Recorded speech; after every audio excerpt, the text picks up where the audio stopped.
Yeah, what's up tout le monde? Bienvenue au What's Up Podcast. Ici nul autre que Jerry Alain pour votre introduction du What's Up, man. J'espère que vous allez bien. J'espère que vous avez passé encore une excellente semaine.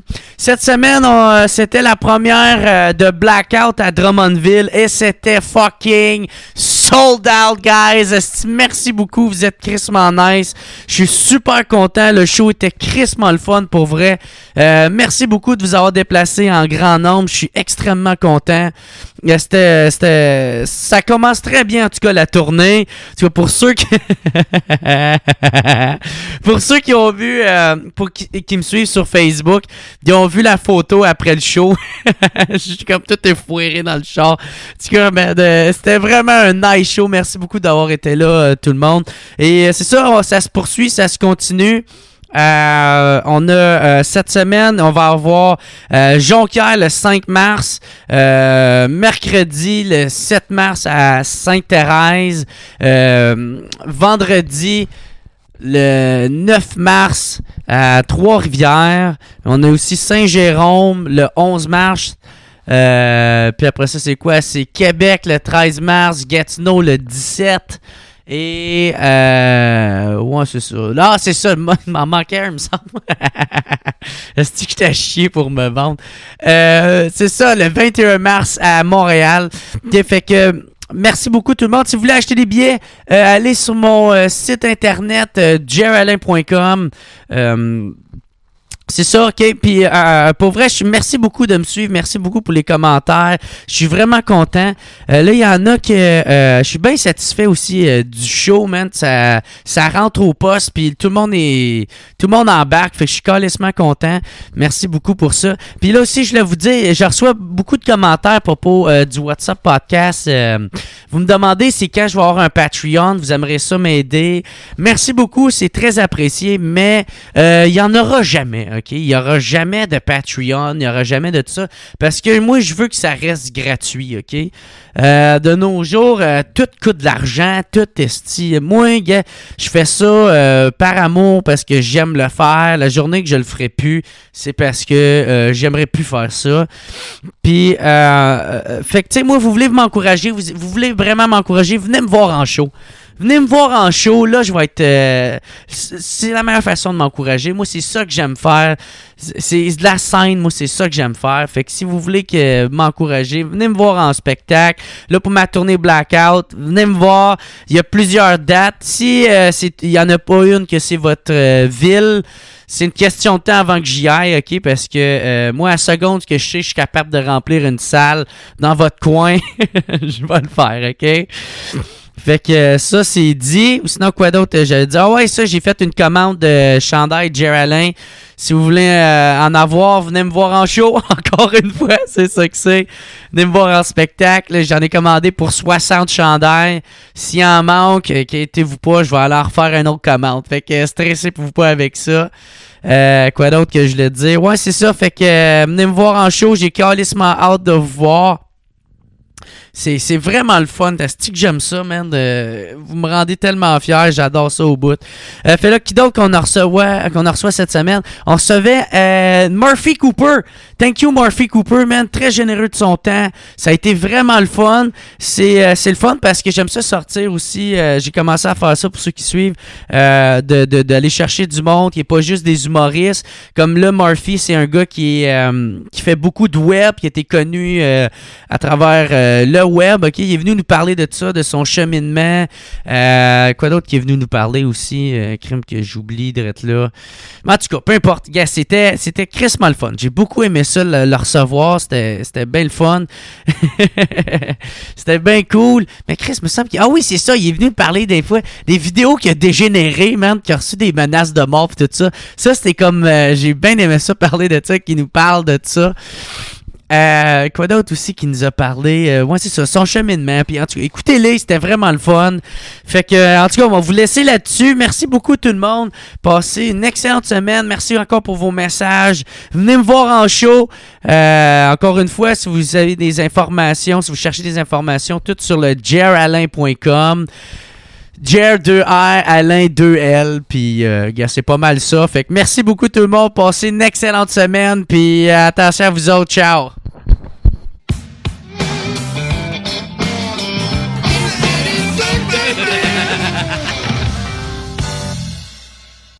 Puis hier, c'était à Saint-Valentin. T'as-tu fait...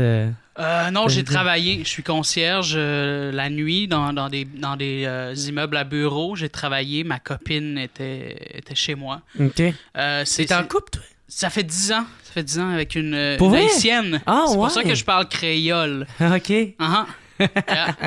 Fait que c'était notre 10e Saint-Valentin hier. Fait que on aurait pu faire quelque chose, mais en même temps, on n'est pas vraiment un couple conventionnel. Là, ça a pris comme 6 ans avant qu'on emménage ensemble. Okay. On fait pas vraiment d'activités entre couples, là, des trucs comme ça. Fait que la Saint-Valentin... Ouais. Non, mais aussi, je sais pas, la Saint-Valentin, on dirait que pour certaines personnes, c'est comme genre... je veux des cadeaux. Ouais, c'est ça. Il faut qu'on fasse de quoi d'exceptionnel. Je suis comme, yeah. Ben, j'ai l'impression que la Saint-Valentin, c'est une affaire de gens célibataires, puis les gens en couple s'en calissent. C'est vraiment juste les célibataires qui envient les gens en couple, puis les gens en couple sont juste comme, ben, je m'en calisse. C'est pas important. Ouais, c'est pas mal ça. Juste te dire aussi, durant le podcast, fais attention avec ta main pour la mettre dans ta face, parce que sinon, ça va juste cacher la caméra. Ok, c'est vraiment un tic. Je fais souvent ça pour montrer mes bagues aux gens dans les cafés. Pourtant, c'est les bagues cheap. Là, je les ai payées comme 5$ sur eBay, mais... C'est de l'art. Hein? C'est de l'art. Fait que, ça fait longtemps que t'étais avec ta blonde, toi? C'est 10 ans. 10 ans. On s'est rencontrés en 2007. J'avais même pas d'iPhone encore. J'avais même pas de... Le premier iPhone... le premier iPod Touch de la première génération là, venait à peine de sortir. Là. J'avais un petit flip-flop là, dans mes poches. Quand je repense à toute cette époque-là, là, ça me rend fucking nostalgique. Là, c'est loin. C'est long 10 ans. Ben ouais, tabarnak, c'est l'époque du Motorola Riser. Ouais, absolument. Ouais, il me semble qu'il y a de quoi je voulais dire. Ah oui, c'est ça, ta blonde, et ça, elle est haïtienne. Moi, c'est pas cette semaine, la semaine passée, j'ai découvert c'était quoi l'affaire de assassin. Et gros chef bandit. Ça fait longtemps. Ça fait tellement longtemps. Ça, c'était Jay Saint-Louis qui avait découvert ça à l'époque, je pense en 2010-2011. OK. Puis Facebook venait juste d'ouvrir les valves pour les partages massifs, là, parce qu'avant, c'était très, très limité sur Facebook. Tu partageais quelque chose, puis tu rejoignais difficilement les gens qui n'étaient pas dans ton cercle. Puis là, mais à ce moment-là, c'est ça, quand les Mathieu Bonin et tout ça sont arrivés, là, on a commencé à pouvoir bénéficier des vidéos virales puis tout ça. Puis c'est ça, Jay Saint-Louis avait découvert ça, puis il avait publié ça sur Facebook, puis ça a tellement marché. Là. Hey, c'est tellement drôle, là. Man, l'affaire d'Assas. Le gros chef bandit pour voler. Tabarnak, ça me fait rire. C'est l'intensité de la madame, là. C'est incroyable. Là, ouais. Au départ, je me disais, est-ce que je peux vraiment rire de ça?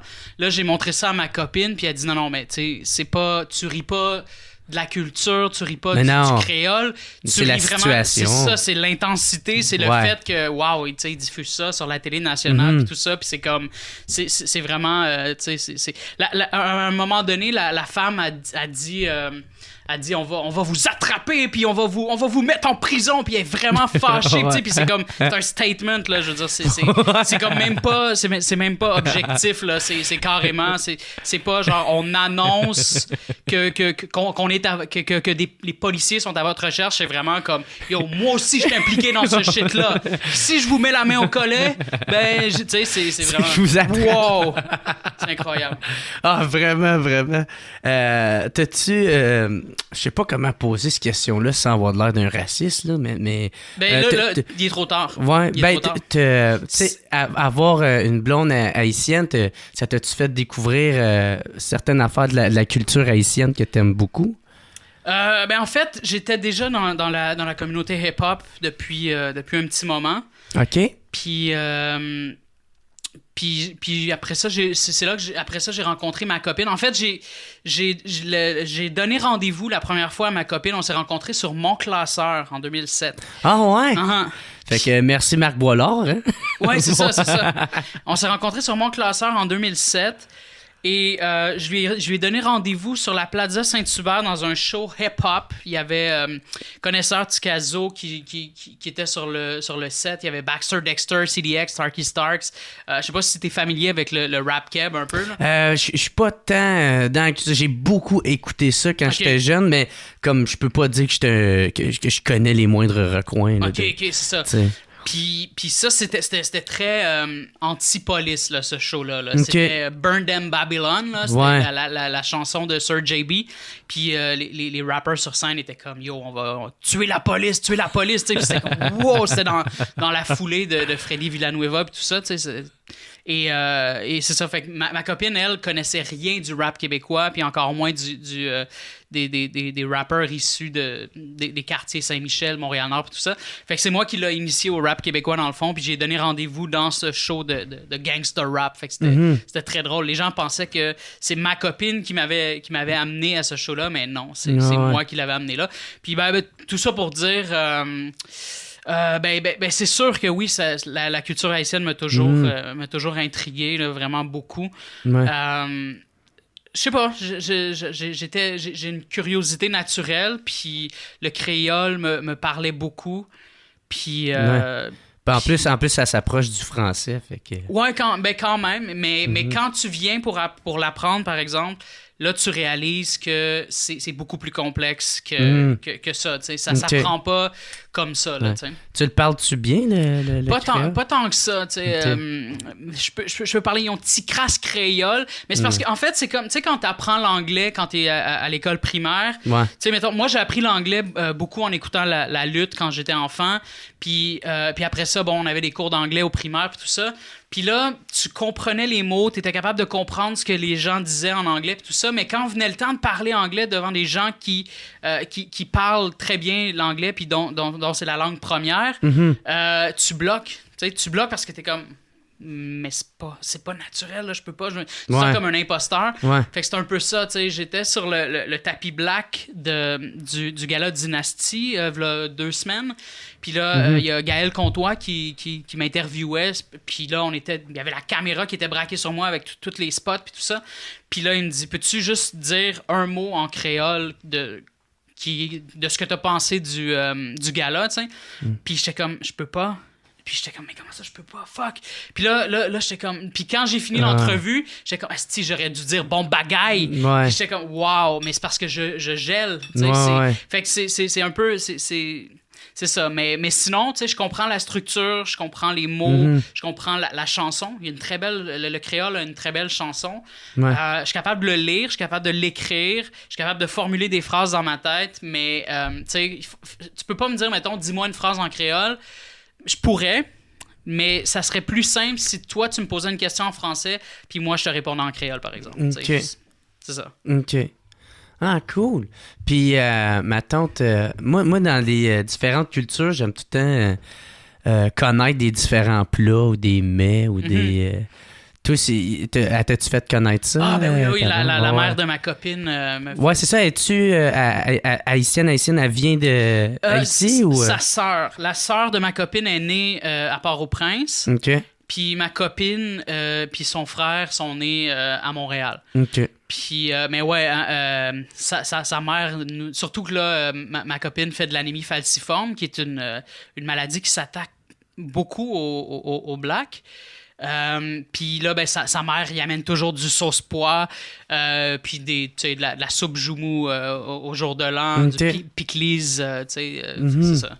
Fait que ouais, on m'a beaucoup initié à la bouffe haïtienne, mais en même temps, puis aussi, il y a une excellente poutine aux bananes plantains dans Verdun. Ah ouais. Elle est écœurante. Je t'ai vu en parler dans une des entrevues que tu as faites avec un gars. Le New MTL? Ouais, on était dans une voiture. Ah ouais, puis tu l'as pointé. Puis il a fait, le gars était comme, yo, ça te dérange-tu si on met ça sur pause, puis on s'en va chercher une poutine? J'étais comme, wow. Mais aux bananes plantées? Plantain. OK. Puis c'est quoi la différence d'une banane? Ben, c'est des bananes que tu fais frire, dans le fond. Ah, OK. Au lieu d'être des frites, c'est des bananes... C'est ça? Oui, c'est ça, exactement. Okay. C'est ça. Il n'y a pas de... c'est ça? Ouais, il n'y a pas de frites, c'est des bananes plantain avec du fromage puis de la sauce, là, puis tout ça. Mais je suis végétarien. Ben, toi aussi, je pense. Ouais. C'est ça. Fait que c'est un peu difficile des fois. Tu sais, je suis obligé de... Mais t'es-tu vegan? Je suis pas vegan. OK, fait que tu manges du fromage pareil. Je mange du fromage quand même, mais dans la bouffe haïtienne, il y a beaucoup de okay, poulet, de viande, puis tout ça. Fait que c'est un peu difficile, mais... il faut que je l'admette, j'ai dérivé un peu dernièrement parce que j'avais des problèmes de santé, là, parce que je me suis pas bien préparé quand... Ça fait quoi, 4 ans, je pense? 4 ans que je suis végétarien. Moi tout. Ah, pour vrai? Ouais, en même temps. Nice. Puis je m'étais pas bien préparé.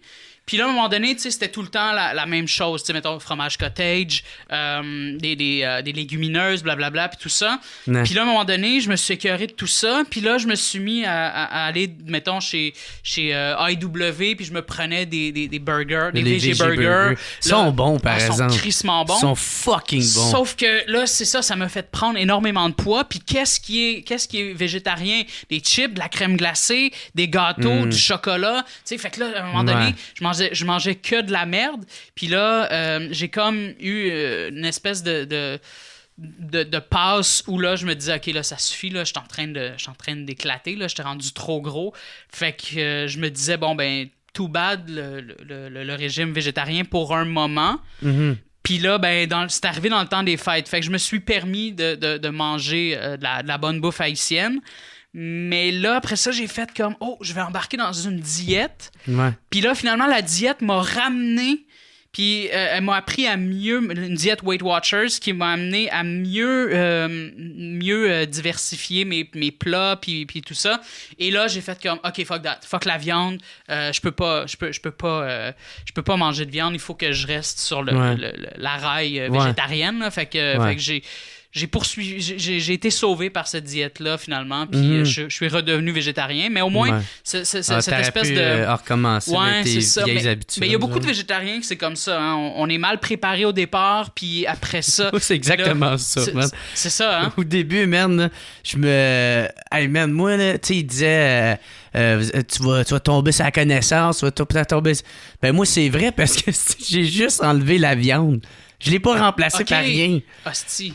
Tu sais, genre, j'enlevais les McNuggets puis je gardais avec les patates. Ouais. Mais man, c'est moi qui est fucking calme. Puis moi, je continuais à boire.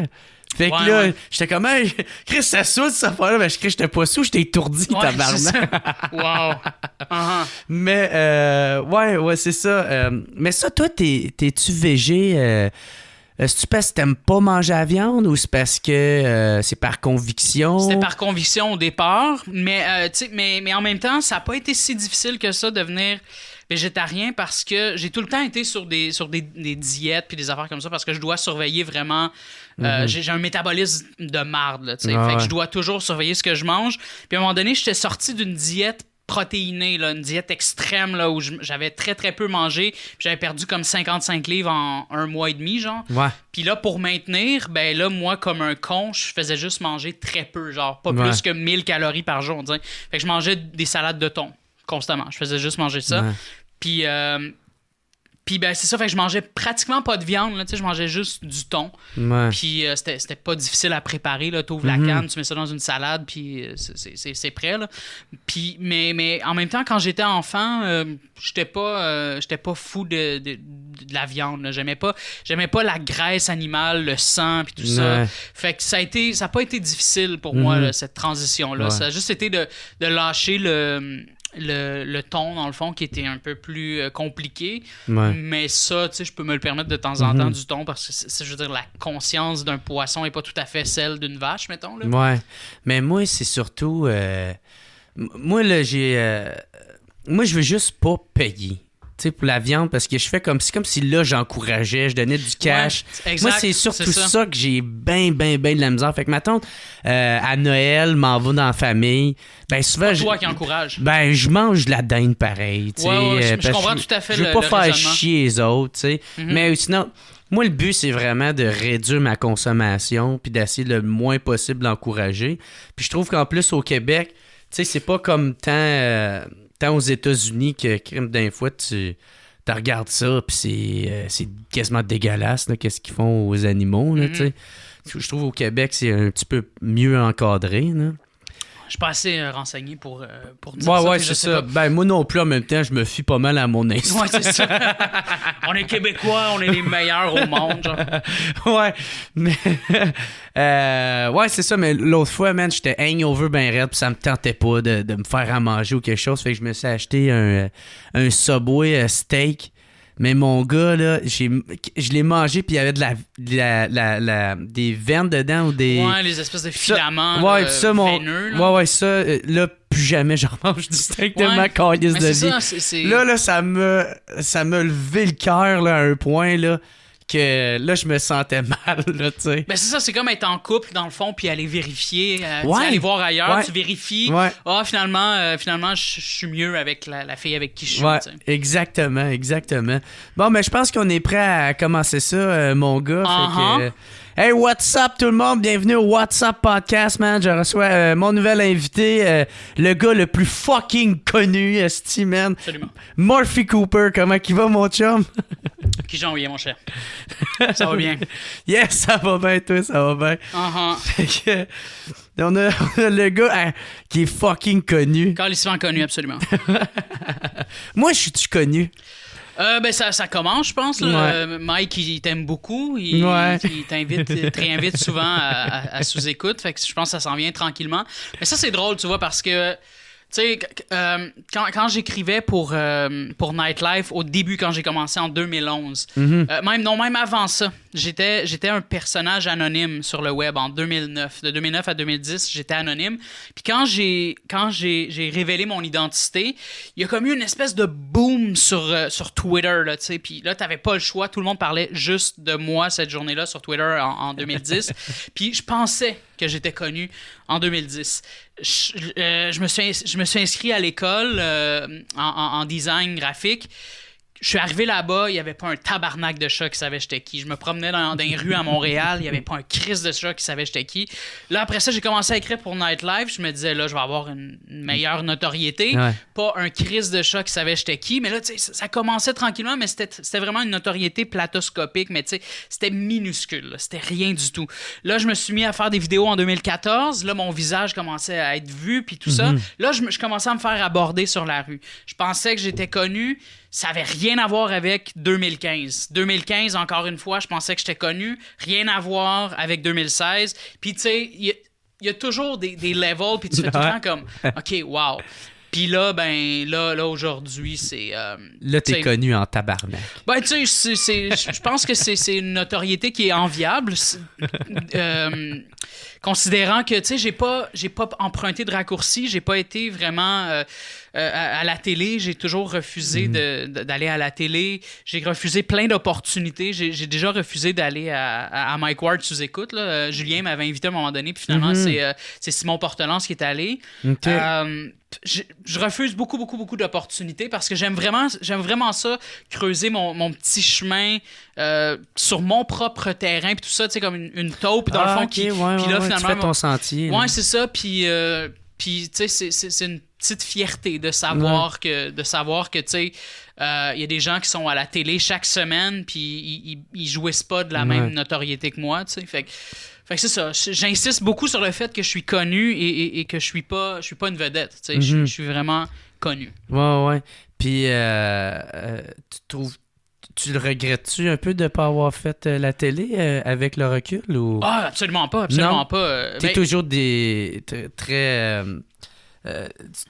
convaincu d'avoir fait le bon choix. Ben oui. Tu sais, je veux dire, c'est ça, comme je te dis, je pense qu'il y a des gens qui se font pas autant aborder que moi sur la rue. Là, Murphy Cooper, c'est un nom qu'on connaît bien maintenant, je pense. Tu parles de moi un peu partout, puis c'est sûr que y a beaucoup de gens qui savent qui je suis. Puis ça, je ne suis pas redevable à la télé pour ça. Je suis pas redevable au Star System pour ça. Et c'est pas, tu sais, j'ai pas été enfoncé de force dans la gorge des gens. Puis ça, c'est quelque chose qui me rend fier, tu sais.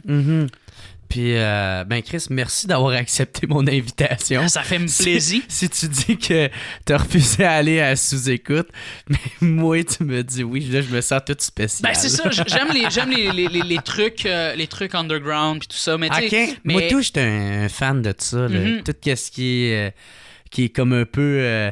fuck les plus hauts, fuck les... Ouais, ben c'est ça. C'est pas mal ça, le rôle que j'aime bien penser que je me donne. Là, je sais pas si ça fonctionne. Je suis pas la personne placée pour dire ça. Là. J'ai pas cette prétention-là, mais c'est vraiment... J'aspire à ça. Mais de temps en temps, j'y vais à la télé. J'étais allé au Franc-Tireur parler contre les influenceurs dernièrement.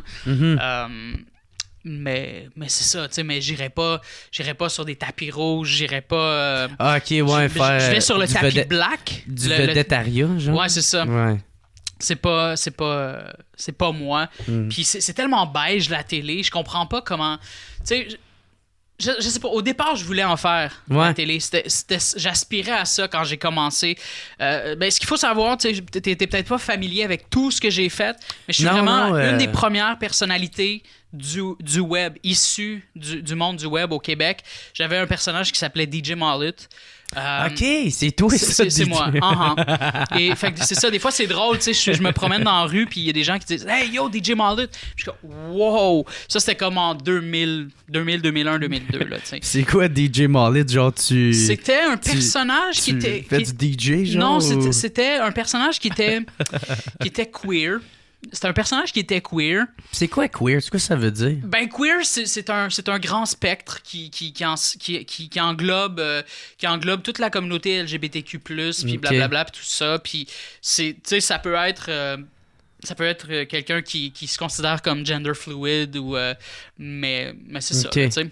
OK. Puis, fait que c'est ça, c'était un personnage, tu sais, c'était avant, je faisais ça avant Jackass, tu sais. Fait que c'était très Jackass avant Jackass. Je m'étais mis beaucoup de gens à dos, puis tout ça, des homophobes, là, tu sais, qui pensaient que j'étais vraiment gay. Puis moi, j'étais comme... J'y tenais vraiment parce que je me disais, tu sais, je suis pas gay, mais si je l'avais été... t'aurais pas un crise de mots à dire, tu sais. Puis là, je voyais la réaction de ces gens-là qui me tournaient le dos parce qu'ils pensaient que j'étais gay. Puis ça me faisait chier, tu sais, de me dire, si, mettons, mon frère est gay, vous allez le rejeter. Tu sais, comme, vous allez faire vivre de l'exclusion à quelqu'un qui est homosexuel. Fait que j'y tenais vraiment. Le fait que les gens aient pris ce personnage-là pour un homosexuel, ben, j'ai joué là-dessus beaucoup. Je faisais des coups de téléphone, là, pour de la radio puis tout ça. Je faisais beaucoup de chansons. C'était principalement de la chanson là, que je faisais. Des trucs dont j'ai un peu honte aujourd'hui, mais tu sais, j'avais quoi? J'avais 17-18 ans à l'époque, là, en 2001. Là, fait que c'est ça. Mais tu sais, que tu parlais de homophobie puis tout ça, c'est... Je trouve même... je trouve ça plate aujourd'hui, même en 2018. Tu sais, qu'il y en a encore de ça. Tu sais, j'ai été faire un show, v'là pas long, à une place. Je n'aimerais pas la place, là, mais... c'est à Québec. Non. Absolument. Puis ça, j'ai été faire un show à une place, puis il disait... d'habitude, c'était tout en plein, mais là, il a fallu qu'ils changent de place. Puis là, ça a l'air qu'il y avait moins de monde, parce que justement, cette place-là, c'est une place où ce que les homosexuels vont, ou sinon les propriétaires sont homosexuels. J'ai pas trop compris, là. Puis là, il y avait moins de monde qui a été, je pense, puis ça avait été une des raisons. Puis je faisais comme, je trouve ça plate, pareil. Les hétérosexuels ne se sont pas déplacés parce qu'ils voulaient pas se mêler aux homosexuels? Ben, je sais pas, j'ai pas trop compris, mais tu sais, je sais qu'il y avait eu moins d'achalandage vu qu'il avait changé de place, puis ça avait été une des raisons. Je trouvais ça vraiment plate que... Encore en 2018, est-ce que ça existe, ça, tu sais? Ah, ben oui, c'est moi, clair. Si j'haïs quelqu'un, c'est pas à cause de son orientation, c'est parce qu'il est désagréable, point, là, tu sais. Non, c'est ça. Ça, on s'en fout, mais tu sais... Ben, c'est un secret de polichinelle dans le monde de la télé. Faut pas trop être efféminé ou trop être... trop poussé sur le fait que tu pourrais être homosexuel parce que les gens de région... Ça, on m'a déjà dit ça quelques fois. Là, j'ai un de mes amis qui faisait de la télé à un moment donné, puis justement, il disait qu'il était gay à la télé. Puis je vais pas le nommer parce que je pense que je pourrais le mettre dans le trouble, là, puis je veux pas ça. Mais puis il disait qu'il était gay straight up, là. Puis les producteurs, ils ont dit ça, tu peux plus dire ça. Parce que faut penser aux gens de région qui sont pas encore rendus là, genre, tu sais. Puis, tu sais, no hate, là, pour les gens de région, mais c'est vraiment ça qui se dit dans le monde de la télé, puis c'est tellement pas la première fois que j'entends ça, là. Ah, c'est plate en tabarnak, ça, par exemple. Mais, ça fait que t'avais commencé avec DJ Mallet. Tu toi-même t'as commencé à faire du web?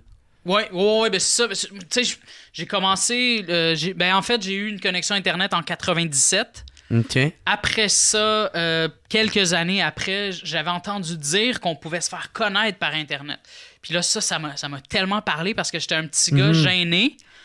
Et moi, mon plus grand rêve, c'était de pouvoir transporter un public dans mes poches sans savoir que ça aurait été un téléphone intelligent. Là. J'avais aucune idée qu'on allait inventer ce truc-là un jour. Mais c'était une utopie d'enfance puis d'adolescence de pouvoir faire ça. Fait que dès que j'ai vu que c'était possible, j'ai sauté sur l'occasion. Puis ça a complètement changé ma vie. Puis je suis jamais ressorti de cet univers-là depuis. Là. Mais c'était quoi ta question de départ? C'est comment tu as commencé à faire du web? Ouais, non, mais avant ça, pourquoi j'ai bifurqué vers DJ Mallet? Je sais pas. Ouais, tout a voulu être connu. Peut-être que c'était ça la question. Je pense que c'était... Est-ce que je deal... Non, c'était pas ça. En tout cas, c'est pas grave.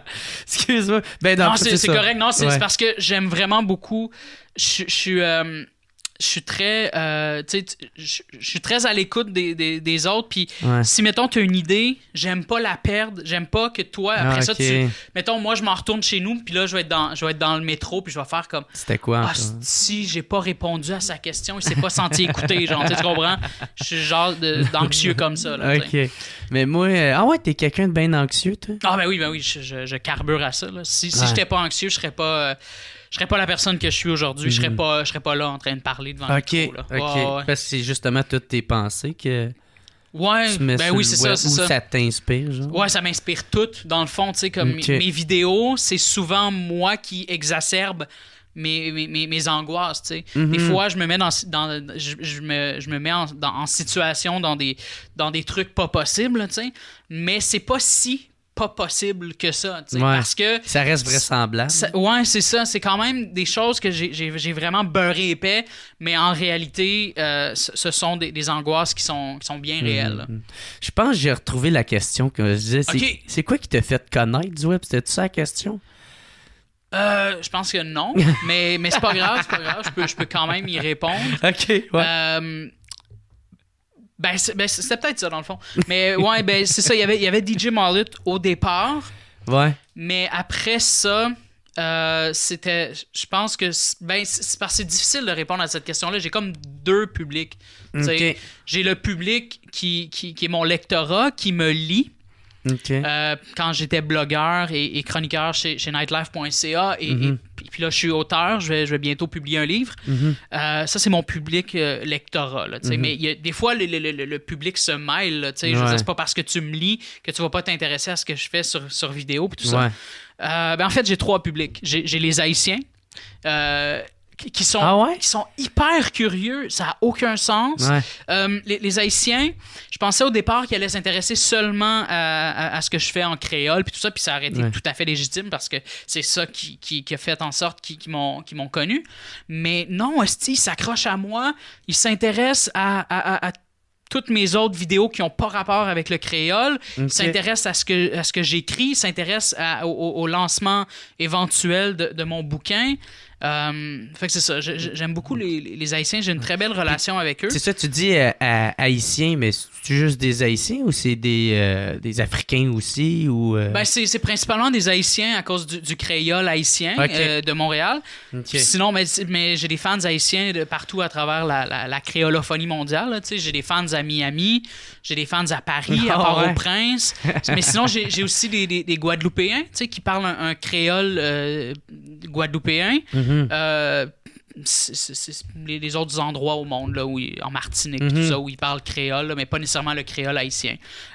Sinon, fait que c'est ça, j'ai mon public qui me suit principalement pour ce que je fais, mes vidéos puis tout ça. Là. Ouais.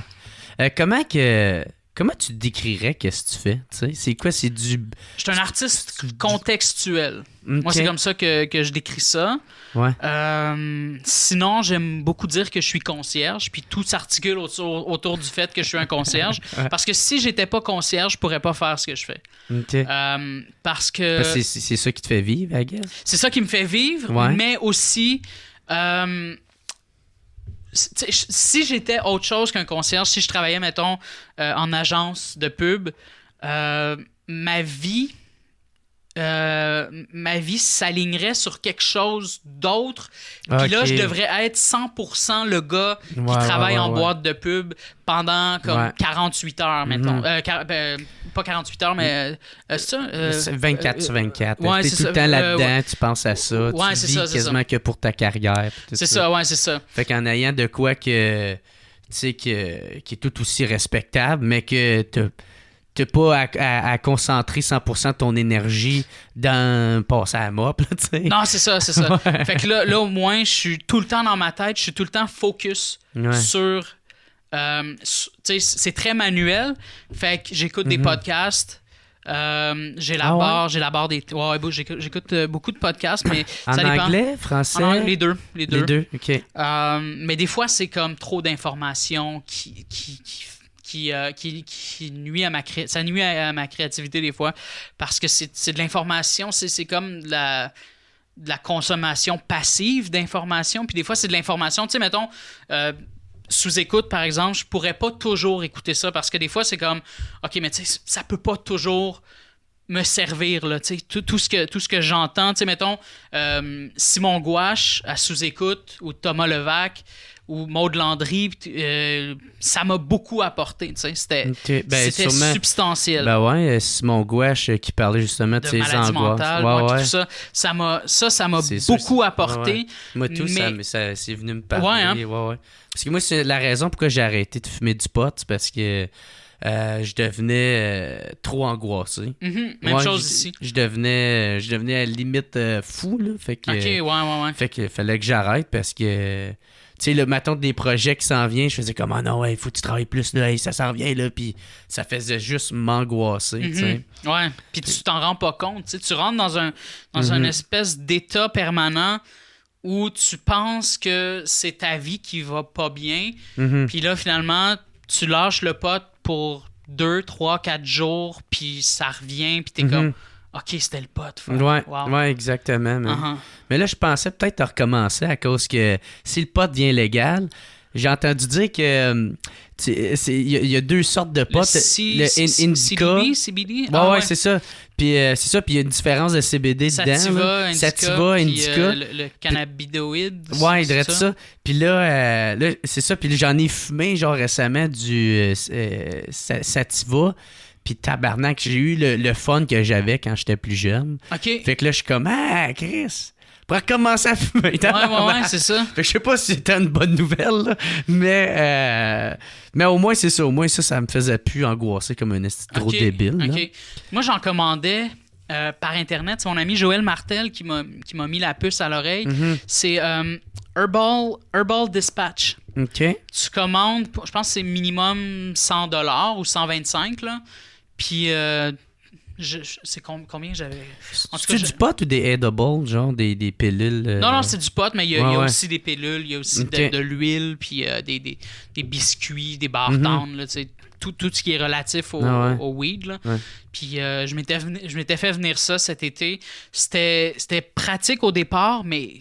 Chris, que j'ai pris au moins 20 livres cet été en trip de bouffe. Là. Ah ouais. En trip de bouffe, puis... je passais tout ça dans de la fucking crème glacée. Puis là, quand t'es en trip de bouffe, t'es comme, OK, là, wow, le biscuit dans la crème glacée. C'est là, t'es comme... T'es comme une femme enceinte. Là, tu manges n'importe quoi. Puis j'étais comme, je suis un fucking génie, mon gars. Là.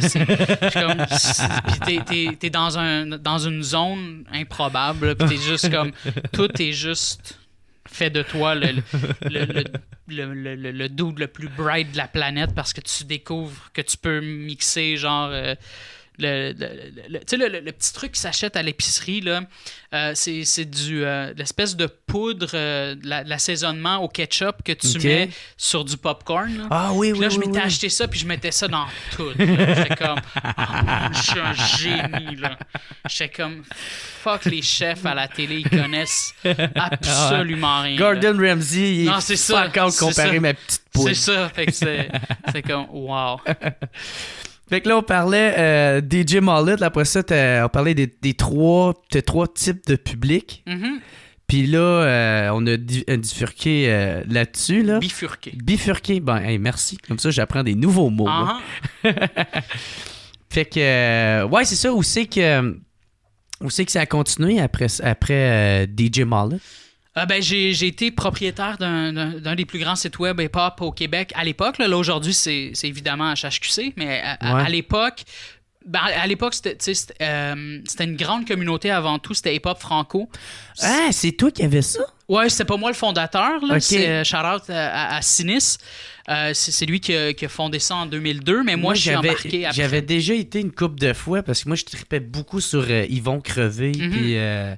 Sans pression. Ben, c'est les plus connus là, de l'époque. De l'époque, ouais. Rainman, Mosaïen, c'est Un étrange, Connaisseur, King. Ah, le Connaisseur, c'était fucking bon, j'écoutais ça. Moi, j'étais un grand fan de Manu Militari. Ouais. J'aime beaucoup. Ou sinon, j'ai réécouté ça il y a pas longtemps. Je sais pas si c'est Français de France, par exemple. Funky Family. Ouais.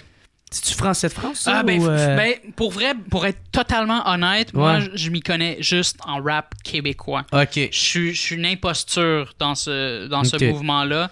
Ouais. Je m'y connais vraiment juste en rap québécois puis en nouveau rap américain. Ben, je connais quand même un peu le rap américain, mais le rap français, j'ai jamais fait mes devoirs. Puis pour vrai, faudrait absolument que genre quelqu'un me donne des coups de règle sur les doigts parce que j'ai pas fait mes devoirs à ce niveau-là. Puis je sais que c'est super, super important. Mais je l'admets d'emblée, là, tu sais. Fait que ça se pourrait tout à fait que Funky Family soit belge ou suisse, là, tu sais. Fait que je pourrais pas te dire. J'ai vraiment pas fait mes devoirs, là, tu sais. Puis, fait que c'est ça, t'étais propriétaire de ce site-là, là, à HQ Franco. Et pas Franco, hein. Et pas Franco, OK. Puis, c'est quoi tu faisais là-dessus? Ben, je contactais les artistes. Puis en fait, les artistes me contactaient puis m'envoyaient leur MP3 puis tout ça. Fait que c'est là que j'ai commencé à développer ma relation avec les Haïtiens, entre autres. Là, tu sais. Puis c'est arrivé un moment où il y a un dude, Mr. Vane, Spike Williams. Je sais pas si ça y dérange que je le name drop comme ça. Ouais. Ce gars-là, c'est le best kept secret de la scène hip-hop à Montréal, dans le sens où il est à l'origine de beaucoup de succès, tu sais, mais il n'a jamais été il a jamais été primé pour ça, tu sais. C'est le gars, il a travaillé, il me semble, sur 51450. Il a travaillé sur une couple de gros projets, dont Connaisseur, Bloc B, puis tout ça, là, Connaisseur, King, Bloc B. Puis lui, il est arrivé à un moment donné, il avait un compte anonyme, là, comme tout le monde. Là, on avait tous des pseudonymes à cette époque-là. Et ce gars-là nous a crissé notre privilège de blanc sous le nez. Là. Puis à un moment donné, on résistait, puis on était comme « come on, là, le racisme n'existe pas au Québec, là, puis blablabla, puis tout ça. Puis il nous a vraiment crissé ça sous le nez. Puis à ce moment-là, c'était un site qui faisait beaucoup la promotion du rap blanc, majoritairement blanc. Pas parce que... Puis moi, j'étais pas nécessairement encore arrivé dans l'équipe, là, mais c'était pas nécessairement parce que le dude voulait rien savoir des Noirs, là. C'était vraiment juste parce que ça a commencé où il pluguait ses amis puis tout ça, puis de fil en aiguille, ben il pluguait juste les gens qui connaissaient. Mais il y avait aussi des rappers blacks, là, mais tu sais, puis surtout à la télé, à ce moment-là, c'était surtout des rappers blancs qu'on voyait, Damien, l'Assemblée, Tactica, blablabla. C'est pathétique. Ouais, c'est ça. Puis lui, il a vu ça, puis il nous a crissé ça sous le nez. Puis à un moment donné, on a juste fait comme, OK, on va s'asseoir, on va fermer notre gueule, puis on va écouter. Puis c'est ce qu'on a fait. Et moi, je dis que ce qui s'est passé par la suite, on le doit à ce gars-là, parce que tout se passait directement sur ce forum-là. Tout ce qui se passait dans la scène hip-hop se passait sur ce forum-là. Fait que ce gars-là, à mon avis, a eu beaucoup d'influence sur ce qui s'est passé par la suite. Quand, par exemple, c'est lui qui a permis, à mon avis, à Baxter Dexter, quand il était à Nuit Blanche, de confronter Buzzy Boy. Puis Buzzy Boy, puis d'amener, c'est des vieux noms. Puis d'amener son concept du nettoyage. Je sais pas si tu as eu vent de ça à l'époque. Non. Mais en gros, ça, c'était un peu, tu sais, comme tout ce qui sonnait faux, ben on nettoie ça. Fait que tout ce qui sonnait faux aux oreilles de la rue, ben eux, ils nettoyaient ça. Double Shots, là, CDX, Starkey Starks, puis tout ça, 45 Stars. Là, ça a commencé, genre les diss entre... ils dissaient les d'autres artistes, parce que, tu sais, des fois... OK, parce que parce qu'ils s'envoyaient, genre, tout... Ils faisaient des tunes sur l'autre. Ben, même au States, il y a eu Casper Full Equip contre D-Shots. Il y a eu BBT contre D-Shots. D-Shots contre Jean-François Martel. C'est un gars qui les a confrontés au micro de Nuit Blanche puis tout ça. Puis, fait que c'est ça. Puis là, à un moment donné, il y a comme eu une espèce d'intérêt pour le rap de rue. Et à cause du nettoyage de Baxter Dexter puis tout ça, il s'est vraiment imposé. Puis ça, pour moi, c'est vraiment ce dude-là, Mr. Vane, qui a mis la table pour que tout ça arrive. Et là, après ça, ben c'est ça, on s'est vraiment intéressé au Snagashi, qui vient du 6-7, Saint-Michel. On s'est intéressé à...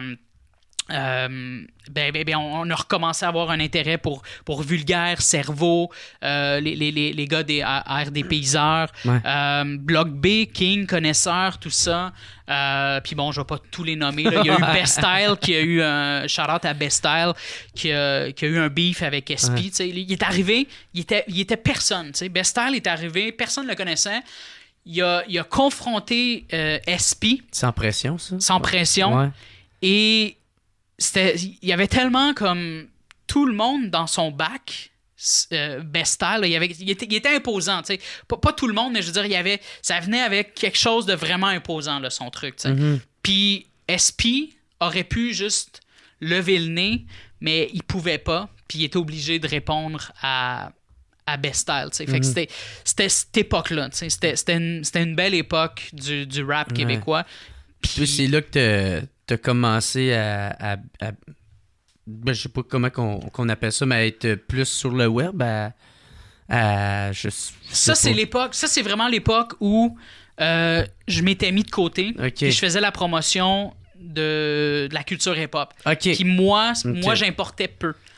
Puis je m'étais donné pour mission, vu que c'était moi qui plaçais les artistes puis tout ça, je m'étais donné pour mission de mettre beaucoup de rap qui venait de la rue, parce que ce rap-là était boudé par les médias. Puis je m'étais donné cette mission-là. Ben pas juste moi, là, mon équipe était d'accord avec cette ligne-là, puis tout ça. Puis, mais c'est ça, mais la question, dans le fond, je viens de la reformuler dans ma tête, là. C'est ça, c'est quoi ça a eu, cette influence-là, sur le Murphy Cooper d'aujourd'hui? C'est mon interaction avec les gens sur le forum, dans le fond. Cette communauté-là, c'était avant Facebook. Puis il n'y avait pas beaucoup d'endroits où on pouvait se recueillir entre initiés du web. T'sais. C'était beaucoup des initiés du web qui étaient sur le forum des Pop Franco. Des fois, c'était des gens qui étaient même pas fans de hip-hop à la base, comme moi, dans le fond, au départ, j'étais pas vraiment fan de rap québécois. Puis, fait que c'est ça, c'était vraiment des initiés du web. Puis moi, j'ai pu forger mon identité à travers ce forum-là. Puis de fil en aiguille, là, après ça, j'étais abonné, je m'étais inscrit sur Twitter. Puis là, je chantais qu'il y avait quelque chose qui s'en venait, t'sais, parce que là, le web, se structurait de plus en plus. Puis je savais qu'il y avait quelque chose qui s'en venait tranquillement. Puis là, à un moment donné, il y a comme eu une espèce d'avènement de Twitter au Québec, comme en 2009.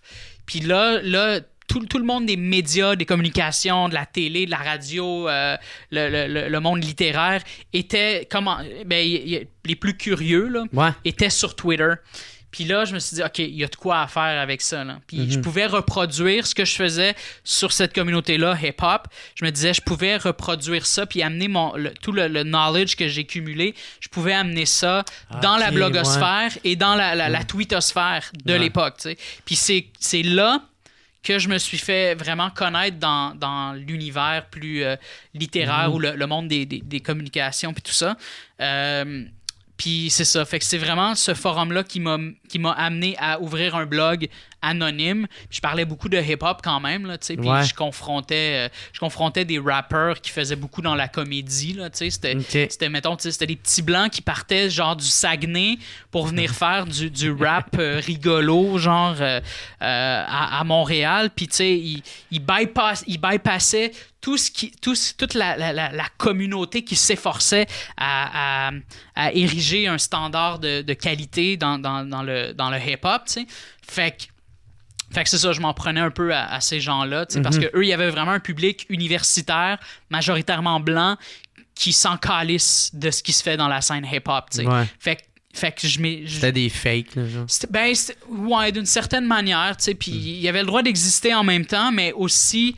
tu sais, fais tes devoirs, dude. Là, tu sais, comme il y a des gens qui étaient là avant toi, il y a une communauté qui essaie de survivre. Tu sais, il y a des gens pour qui le rap, c'est, tu sais, c'est en eux pour toujours. Tu sais, fait que comme fais tes devoirs, tu sais, c'était ça le message, là, en gros. Puis c'est ça, là t'es arrivé sur Twitter, mais comment que le phénomène Murphy Cooper est devenu aussi connu, tu sais, on peut dire.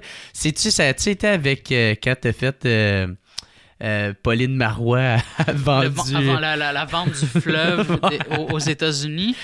Ouais. Ça a été ma première vidéo virale. Mais on voyait pas mon visage dans cette vidéo-là. Ouais. Mais on voyait mon visage dans toutes mes autres vidéos. Puis on entendait ta voix. Ouais, aussi. Non, c'est ça. Qui est quand même pas une voix commune.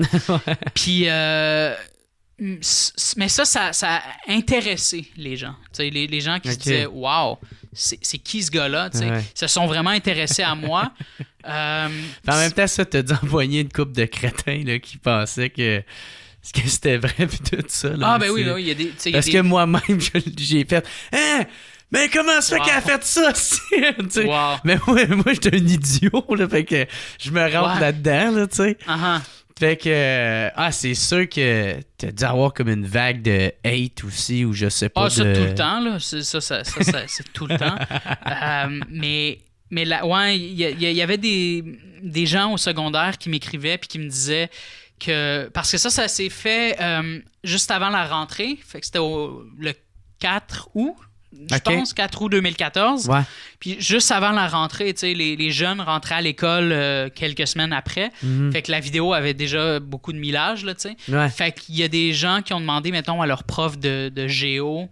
savoir si c'est vrai ou pas. C'est-tu vrai, cette histoire-là du fleuve Saint-Laurent, puis blablabla, puis tout ça, tu sais. Ça, j'ai eu vent de ça. Mais sinon, tu sais, c'est pas mal l'ensemble de mon œuvre là, qui ont fait que le fait que, tu sais, je réussisse à être pertinent, je crois, dans ce que je fais, puis de toujours me réinventer, puis d'essayer toujours d'amener ça à un prochain niveau. Ailleurs, ça fait en sorte que, tu sais, les gens restent, mon nom reste, puis mon visage continue de circuler à chaque nouvelle vidéo virale. Ouais. Fait que c'est l'ensemble de tout ça là, qui fait ça, là. Mais c'est nice parce que on dirait que tu cibles certaines sensibilités des Québécois. Tu sais, pour comme vous voyez, tu sais, comme le prof avec des enfants, tu sais, de ses élèves au primaire. Ouais. Tu sais, pour que ça pogne, ou des fois le français, tu sais. Tu sais, au Québec, c'est une des choses sensibles, là, tu sais, le français, on veut pas le perdre. Fait que c'est ça que tu fais, tu sais, t'essayes de cibler ça. Ouais, parce que ça me fait rire. Tu sais, parce que... Je sais pas, moi, quelqu'un parle contre le français, je suis comme, mais... ça va de soi que tout le monde va le trouver cave, tu sais. Même moi, je vais te trouver cave si tu dis que le français, c'est de la merde puis qu'on devrait pas parler français au Québec, là, tu sais. Tu sais... ou que c'est pas si important que ça, parce que c'est pas vrai. Fait que, tu sais, j'ai pas besoin d'intervenir parce que la conséquence est déjà là. On te trouve déjà cave, tu comprends? Ouais. Fait que, tu sais, c'est comme... Fait que moi, si j'arrive sur la place publique puis je dis, j'ai exigé qu'on me serve mon medium ice cap en franglais, ou j'avais aussi exigé qu'on me serve en anglais dans Westmount, j'ai déjà la conséquence est déjà là. Je suis déjà un esti d'idiot. Tu sais, comme c'est sous-entendu. Tout le monde pense ça. Puis, tu sais, c'est ça le common knowledge du truc. C'est on le sait que t'es un idiot. Fait que, mais il y a des gens qui ont besoin de toujours pousser un peu plus, puis d'extérioriser une espèce de rage.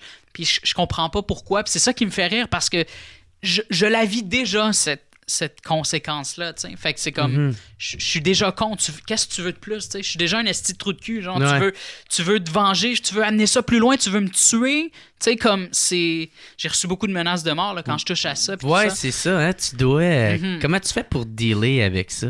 Ben, j'appelle la police. Ouais? Ouais, ben non, mais c'est arrivé une fois. C'est ça que ça a dégénéré. Ça, ouais, j'étais allé trop loin. À un moment donné, je sais pas si tu as eu le temps de voir cette vidéo-là. J'avais parlé. Ouais. Explique-les, prends le temps. Ouais, j'ai pas le choix d'expliquer parce que je peux pas juste dire ça hors contexte parce que je vais avoir l'air d'un esti de... Ouais. J'avais incarné le prof d'école primaire le 23 décembre. Ça tombait un vendredi. Tout était parfait. Là. Me semble que c'était un vendredi. Puis c'était la dernière journée avant les vacances de Noël. Et là, je disais que l'école amenait les élèves dans une activité de Noël au Vieux-Port, puis tout ça. Puis là, Marie-Mé va être là, puis blablabla. Puis là, je disais que la Fée des Étoiles va être là, il va avoir des cadeaux. Puis tu sais, je mettais le paquet, là, tu sais, comme pour montrer, ça va être une activité vraiment nice pour les enfants. Mais moi, vu que je n'aime pas les doubles standards et que les Québécois, dernièrement, se sont montrés hostiles envers l'islam, je ne veux pas que mes élèves aillent à cette activité-là. Pourquoi on célébrerait Noël si on en a autant contre l'islam? C'est un double standard, tu sais. Fait que je voulais souligner ce double standard-là, mais là, je voulais ajouter une couche pour mettre un peu ma vie en danger. C'est stupide, mais on dirait que en tant qu'artiste, j'avais besoin de mettre ma vie en péril.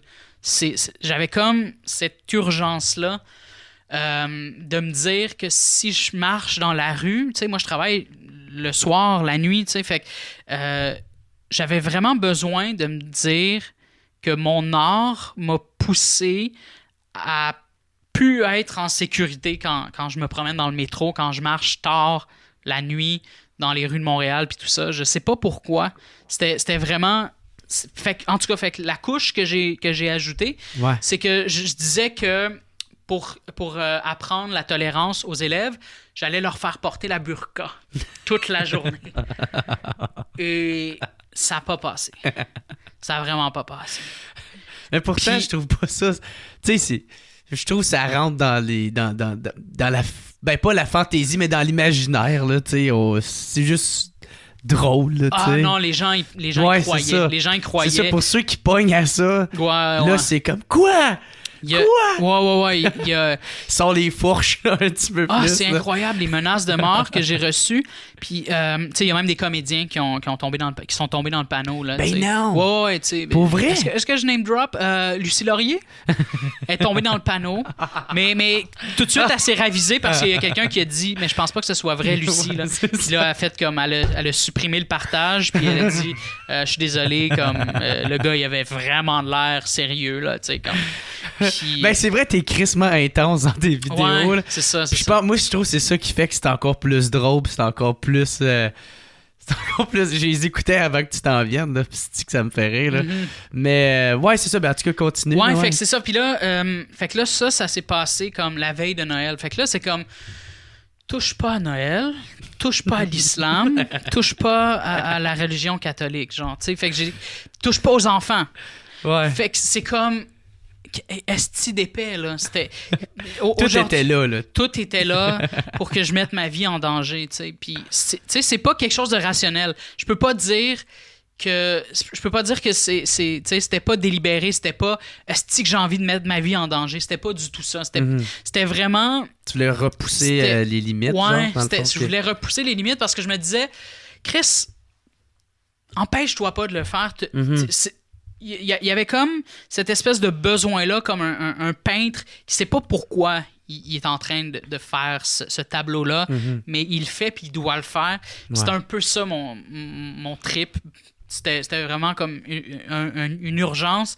C'était-tu connaître genre ta limite, justement? Ben, où aussi, aller? Ouais, aussi. Si tu fais comme genre ça, hop, ça passe, ok, ça va être quoi? Ouais, c'était un peu ça aussi. C'était pour connaître ma limite. Okay. Mais après ça, avec beaucoup de recul, même si personne me l'a reproché, j'ai quand même fait ce chemin-là dans ma tête. Je me suis dit, c'était un peu irresponsable, premièrement, parce que ça peut attiser la haine dans la tête des islamophobes puis de l'extrême droite puis tout ça. Mais on n'était pas encore tout à fait là, comme c'était un autre moment. Je veux dire, les choses évoluent tellement rapidement au Québec ou dans le monde. Ça fait combien de temps de ça? Ça fait un an et demi. Okay. Fait que les choses évoluent tellement rapidement que, tu sais, la meute n'avait pas encore pris d'importance, tu sais. Puis justement, les membres de la meute, il y avait des membres de la meute qui m'ont menacé de mort, là. Ça, il y en avait beaucoup, là. Tu sais, je voyais la patte de loup, là, qui défilait, puis tout ça, là, tu sais. Puis, mais il y avait ça, mais à ce moment-là, tu sais, l'extrême droite n'était pas où elle est en ce moment. Fait que je pouvais pas deviner que l'État, que c'était la situation était aussi grave. Mais ça l'était pas nécessairement, ou en tout cas pas à ce moment-là. Et il y a aussi le fait qu'une certaine arrogance, malgré moi, parce que moi, quand ma vie est en danger, mais comme je laisse passer quelques jours, puis après ça, je redeviens quoi? Je redeviens un blanc dont la vie n'est plus en péril, tu sais. Mais un musulman aurait fait la même chose que moi. Lui, c'est toute sa vie, là. Ça le suit, tu comprends? Ouais. Fait qu'incarner quelqu'un qui veut imposer la burqa quand t'es blanc, ça se fait pas. Puis ça, je le referais plus aujourd'hui parce que, justement, c'est un privilège que j'ai mis de l'avant sans savoir à ce moment-là. C'est le privilège de pouvoir, justement, confronter les racistes avec une violence qui improbable, mais pouvoir continuer à mener une vie bien banale quelques jours quand la tempête est passée. Parce qu'après toi, tu peux faire comme hey, c'est rien que des blagues, puis là, c'est ça, tu sais. Est-ce que Adil Sharkawi, par exemple, peut se permettre ça?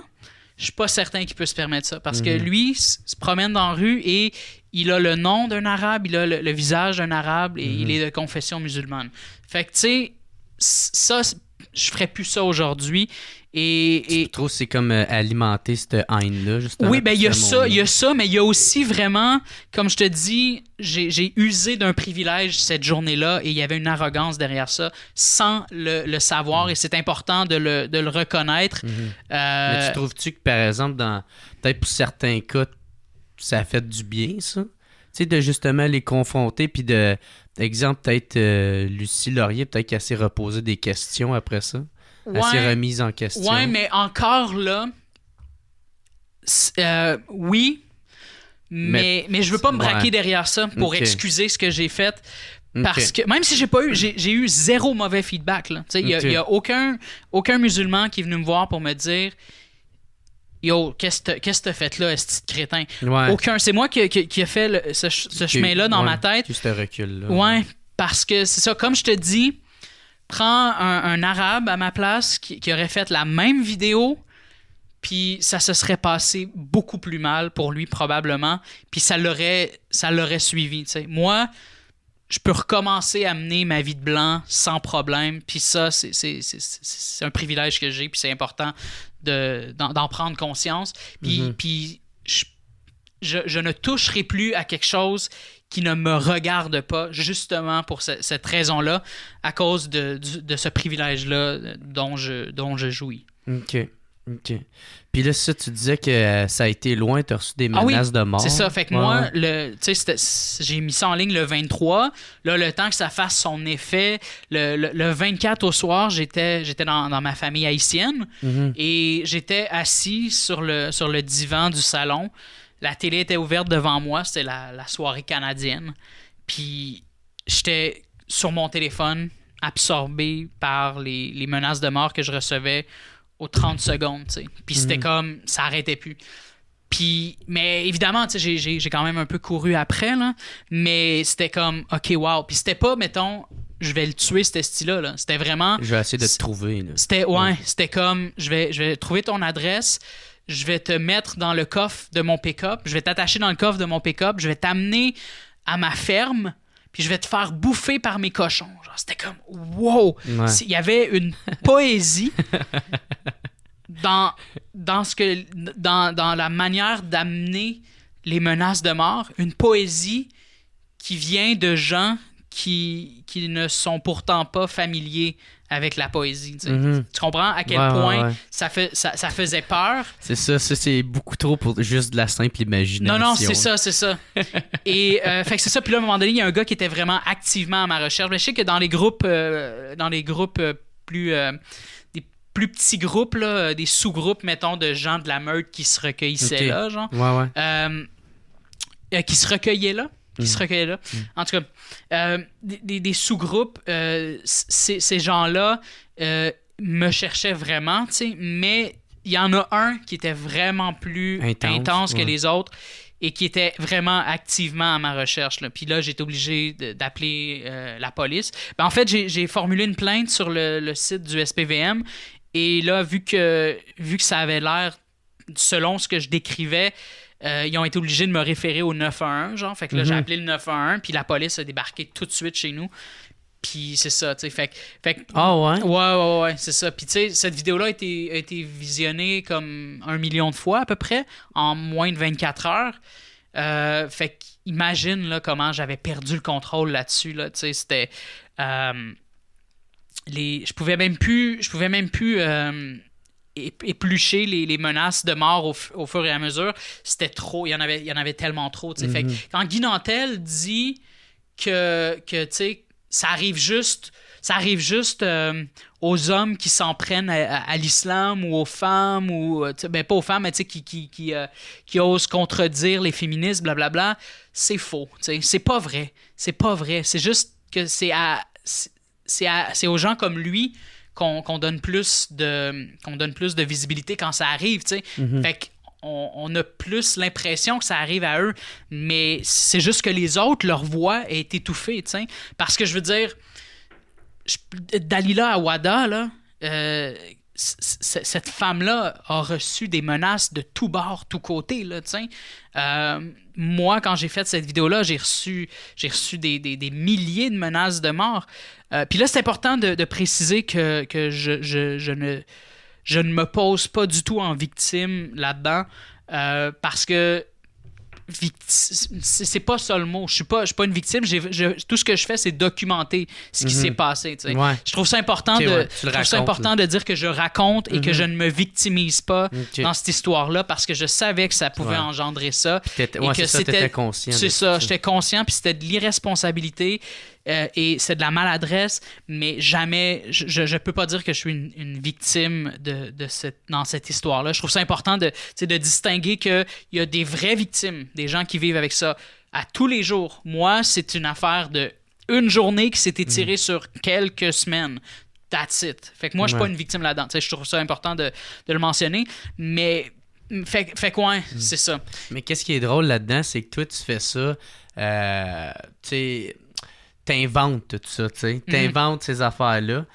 Mais il y en a que leurs menaces sont vraiment vraies. Tu sais, toi, c'est un personnage, eux autres, c'est leur vraie personne. Ouais, c'est ça. Et ils ont tous des voitures comme photo de profil sur Facebook. Des voitures, des motocross, puis tout ça. Ouais. Ça, je l'ai découvert très tôt. Comme en 2014, ça m'a tout de suite frappé. J'étais comme, tous les gens qui réagissent très mal à mes vidéos ont des voitures comme photo de profil ou comme photo de couverture. Là, puis plus ça allait, plus c'était ça. Puis là, c'était comme devenu un fait connu chez mes abonnés. C'était comme les détracteurs de Murphy Cooper ont tous des photos de voitures comme photo de profil ou de couverture. Là. Il y a une science derrière ça. Il faut vraiment approfondir ça parce qu'il y a quelque chose là. T'sais. Mais après ça, que ça s'est-tu estompé, le hate que tu avais à propos de toi? Ça s'oublie-tu rapidement? Ça, c'était le pic, je pense. C'était vraiment le pic. C'est parce qu'il y a eu, après ça, il y a eu Sainte-Foy.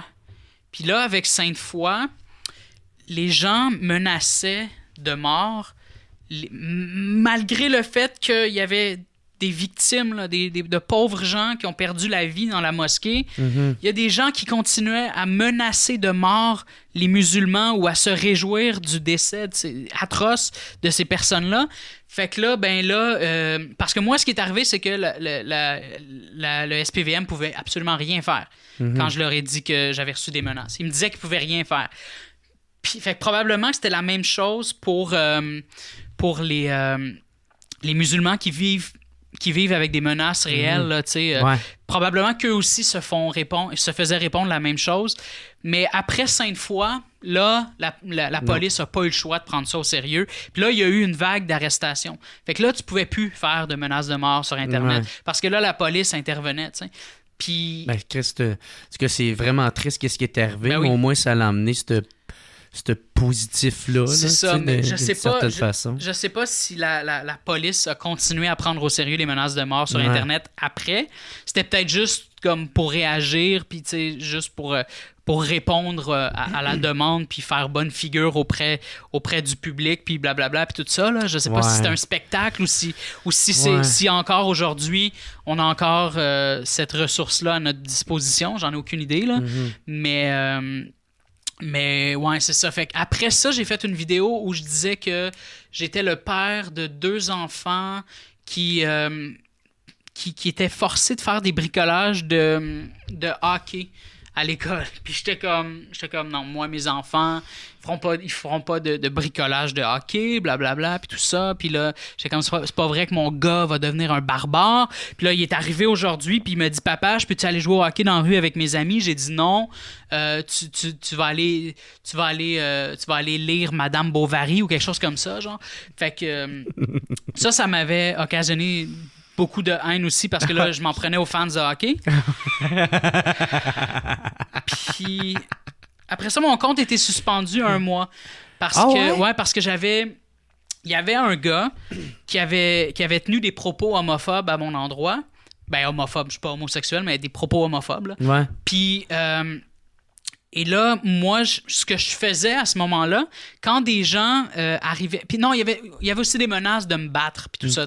Mais même les propos homophobes, puis tout ça... Screenshot, genre? Ouais, je screenshot ça. Puis là, quand le gars, il laisse comme un esti d'imbécile son emploi actuel sur son profil... Tu l'envoies? C'est ça. Fait que là... J'envoie ça, je m'en vais mettre ça sur la page publique de son employeur. Mais là, l'affaire, c'est que eux, après ça, ils signalent, mettons le dos puis ses amis, ils signalent ça à Facebook. Puis là, Facebook n'encourage pas ça, évidemment, parce que... C'est comme de l'intimidation. Ouais, d'une certaine manière. Puis là, moi, je refusais d'enlever le commentaire à la demande du gars. Ouais. Fait que là, j'avais déjà une coupe. J'ai été suspendu une couple de fois. Fait que là, c'était ma suspension de 30 jours. 30 jours? 30 jours, ça fait mal, pareil. Ouais. L'autre d'avant, c'était 7 jours parce que je disais que je vendais de la coke dans la section ibuprofène chez Jean Coutu. Là, j'invitais les gens. Mais là, fait que là, Facebook était comme... c'est parce que, dude, tu peux pas vendre de la poudre sur Facebook comme ça, là, tu sais. Où c'est que tu prends ton inspiration? Genre, c'est-tu des idées... Genre, tu te dis l'affaire la plus stupide que je peux faire ou... Ben, c'est ça, je suis un artiste à temps plein, fait que c'est des trucs qui me viennent en tête constamment, tu sais, je sais pas, comme je te dis, je suis concierge, puis étant concierge, tu sais, quand je passe la vadrouille, c'est tout ça qui vient à moi naturellement. Fait que je peux pas savoir d'où ça vient nécessairement. Fait là, tu t'inspires un peu de ton vécu, mettons, quand tu vois de quoi qui choque quelqu'un. Ouais, tu peux faire mes angoisses, ou tu sais, des fois, il y a beaucoup, tu sais, j'avais commencé à lire la Bible, c'était quoi le fameux livre, là, de la Bible de l'humour, là, mais c'est en anglais. Ah, OK, Comedy Bible. C'est ça, j'avais commencé à lire ça à un moment donné, c'était Pierre-Bruno Rivard qui me l'avait suggéré, ça fait un petit moment, là. Puis, tu sais, il disait, tu sais, que quand t'es un comique, tu le sais, parce que c'est tous des trucs qui viennent naturellement à toi, puis tout ça, puis tu sais, c'est toutes des formulations, des scénarios... Des scénarios improbables qui te viennent naturellement, puis blablabla, tu sais, fait que ça me parle beaucoup, même si je considère pas être un humoriste, là. Ben, t'es comme un concepteur d'idées en même temps, parce que, tu sais, ça, tu trouves des situations drôles. Tu sais, c'est comme un peu des sitcoms que tu fais, là, tu sais. Ouais, ben c'est ça. Ben en fait, tu sais, je suis un... Parce que c'est, tu sais, le gars qui vend de la coke dans un Jean Coutu. C'est ça, je suis une espèce d'auteur manqué, un scénariste manqué, genre, parce que je veux tellement être récompensé immédiatement. Ben c'est parce que j'aime ça incarner en temps réel ça, et non pas, mettons, aller le vivre à travers un acteur à la télévision, par exemple, dans une série. Tu sais, mettons, j'écris quelque chose pour quelqu'un d'autre. Cette personne-là va incarner le personnage qui sort de ma tête. J'aime incarner ce personnage-là, et j'aime aussi le flou qui fait en sorte que quand je me promène dans la rue, les gens pensent vraiment que je suis un enseignant à l'école primaire. Les gens pensent vraiment que j'ai imposé la burqa à des élèves de 8 ans. Les gens, tu sais... Ou t'es force à fumer, genre, c'est ça. Ouais, c'est ça. Fait que... ça me fait rire, merde. Mon frère, il te trouve drôle en tabarnak. Il y a quel âge ton frère? Il y a... Chris, moi, j'ai 27. Il y a 29. OK. Ouais. Cool. Il te trouve drôle, puis il y a des enfants. Lui, il comprend l'affaire, là, Ouais. En tout cas, il était content de savoir que tu venais sur le podcast. Nice. Puis, c'est quoi la mission de Murphy Cooper? Y a-tu de quoi tu veux faire... réagir, tu veux faire comprendre le deuxième degré derrière ça? Avant, j'avais une mission. C'est comme, je veux divertir ou... C'est difficile à exprimer, parce qu'il y a une espèce de prétention dans le fait d'avoir une mission, je trouve. Avant, je savais c'était quoi ma mission, puis je me réécoute avec du recul, puis je suis comme, ferme ta gueule. C'est parce que c'est ça, tu sais. Avant, je disais, je veux faire réaliser aux gens que je veux les faire sortir de leur état de plèbe. C'était ça. Avant, c'était ça l'idée. C'était d'affranchir les gens de l'ignorance.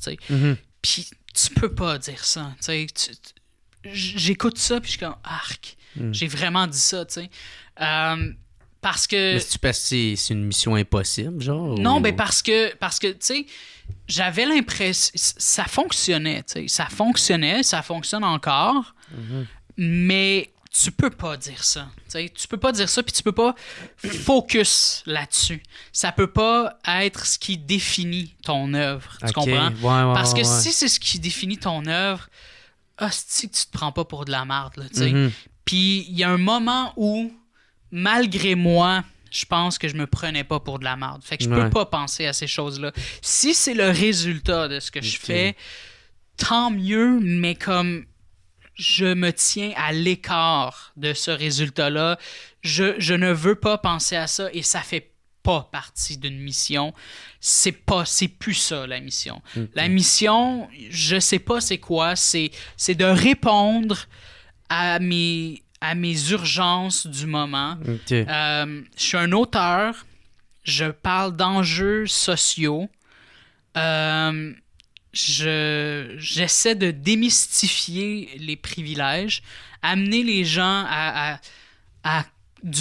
au meilleur de mon possible d'amener les gens à prendre conscience de leurs privilèges. Puis à réfléchir là-dessus. À réfléchir. Je pense que je suis un bon vulgarisateur. OK. Fait que ça, c'est ma mission en tant qu'auteur. Là. En fait, j'aspire à ça. J'espère que les gens vont grandir en lisant mes textes puis tout ça. Mais tu sais, est-ce que c'est une mission? Non, je pense pas. C'est vraiment plus, hey, moi je sais comment expliquer ça, genre je le sais, Chris, j'ai un bon parallèle, je sais comment mettre les mots sur quelque chose qui est difficile à exprimer, qui est surtout difficile à comprendre, surtout quand le lecteur est très orgueilleux et qui est très borné et qui veut rien savoir puis qui se sent menacé. Je me dis, hey, je pense que j'ai les mots pour exprimer ce qu'est, par exemple, la culture du viol, exprimer ça à des gens qui sont pas du tout ouverts à ce discours-là. J'aimerais ça rejoindre ces gens-là, tu sais. Sinon, mes vidéos, c'est ça, je peux pas avoir de mission. C'est vraiment juste, je le fais parce qu'il y a une urgence. Je peux pas faire comme le dude là, de Occupation Double là, qui a fait comme, moi je suis un journaliste gonzo, je suis allé à Occupation Double, j'ai infiltré Occupation Double puis tout ça, puis comme là il est sorti de là, puis tu sais comme non mais moi j'étais comme Hunter là, puis blablabla. Comme, j'ai vu il y avait un article là-dessus, je l'ai même pas lu. Ouais, ça m'intéressait même c'est pas, ça, mais ça se peut que ça soit ça. C'est ça, il y a un des participants qui était infiltré. Là, ben, c'est ce qu'il dit. Ce qu'il dit. Le gars, il étudie en littérature et tout ça. Puis, c'était-tu PH? T'as-tu lu? Ouais, je pense que je connais pas beaucoup, mais je pense que c'était ça son nom. C'est ça. Mais, tu sais, fait que ça se peut que c'était vraiment ça, l'objectif du gars. Là. J'enlève rien. Je le connais pas. J'ai aucune idée. Mais moi, aller en entrevue, mettons, puis dire ça... Aujourd'hui, je pourrais pas le faire. Je pourrais plus le faire parce que non seulement j'y crois pas, tu sais, comme je peux pas m'entendre dire ça. Je peux pas m'entendre dire que ma mission, c'est ça, genre. Ma mission, c'est un plan super élaboré, puis il y a plusieurs niveaux, puis blablabla, puis tout ça. Non, c'est comme, check. Je fais de la vidéo. That's it. Je fais de la vidéo, je sème la confusion, je m'attire la foudre des gens. C'est ça. Si les gens veulent y donner une mission, c'est aux gens de dealer avec ça. C'est ça. C'est aux gens de donner un sens à ce que je fais. Okay. Moi, tu sais, c'est ça. Okay. Ouais. Puis, c'est ça. Puis là, tout à l'heure, on en a parlé brièvement, mais ça, tu avais un blog avant à Nightlife? C'est ça? Ouais, ben c'est une chronique. C'est une chronique chez Nightlife. Avant, j'étais blogueur, ledétesteur.com avant. Okay. Et Nightlife m'a recruté en 2011. Je t'ai lu une couple de fois, man. Ton affaire de végétariste, là, je l'avais... Ouais, ça m'a attiré la haine beaucoup, cette chronique-là. Là. Ah ouais? Ben moi, j'avais beaucoup aimé ce que tu avais écrit. Même ça m'avait inspiré pour une couple de blagues aussi. OK, cool. Ouais. Ça arrive souvent, ça, que les humoristes me disent ça, que, tu sais... Toi, qui t'es inspiré? Ouais. Ben, tu sais, la nouvelle génération d'humoristes, mettons les gens comme toi, par exemple. Tu sais, moi, j'étais là avant eux, tu sais. Fait qu'ils me connaissaient, ils connaissaient mon nom, ils savaient que j'étais déjà ami avec des humoristes, puis tout ça, tu sais, je veux dire, veux pas, j'étais là, genre, avant Mariana Mazza, là, quand même. Fait que, je veux dire, il y a quand même des gens qui me connaissaient avant, là, tu sais. Fait que ça arrive des fois qu'il y a des humoristes qui me disent ça, puis je suis toujours autant surpris que flatté, tu sais. Ouais. Mais c'est des choses qui arrivent de temps en temps. C'est quoi la différence, mettons, quand tu crées quand tu crées pour quand tu crées pour le détesteur puis pour tes vidéos, tu sais? Y a une ligne qui se tient, qui est toujours là. Ouais. Tu plus proche, mettons, de tes idées propres à toi? Ouais, absolument. Ouais. Puis je travaillais pour quelqu'un, tu sais, j'avais un employeur. Puis non seulement ça, je traitais d'enjeux sociaux, fait qu'il fallait pas que je merde. Ouais, là, ça, souvent, ça, c'est du sérieux. Là. Ouais, non, c'est ça. Fait qu'il fallait pas que je merde, fallait que j'emploie les bons mots, que je mette les virgules aux bonnes places.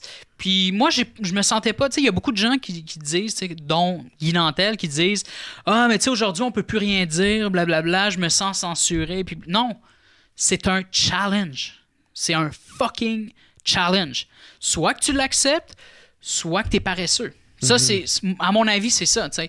Si, mettons, quelqu'un te reproche de faire des shit sexistes ou de parler, de nier la culture du viol, par exemple, dans tes blagues ou peu importe, si tu refuses pas de te soumettre à ça, mais si tu refuses l'autre chemin qui t'est proposé, oui, ça va engendrer de la colère. Il y a des gens qui vont être en colère, ou il y a des gens qui vont te trouver cave.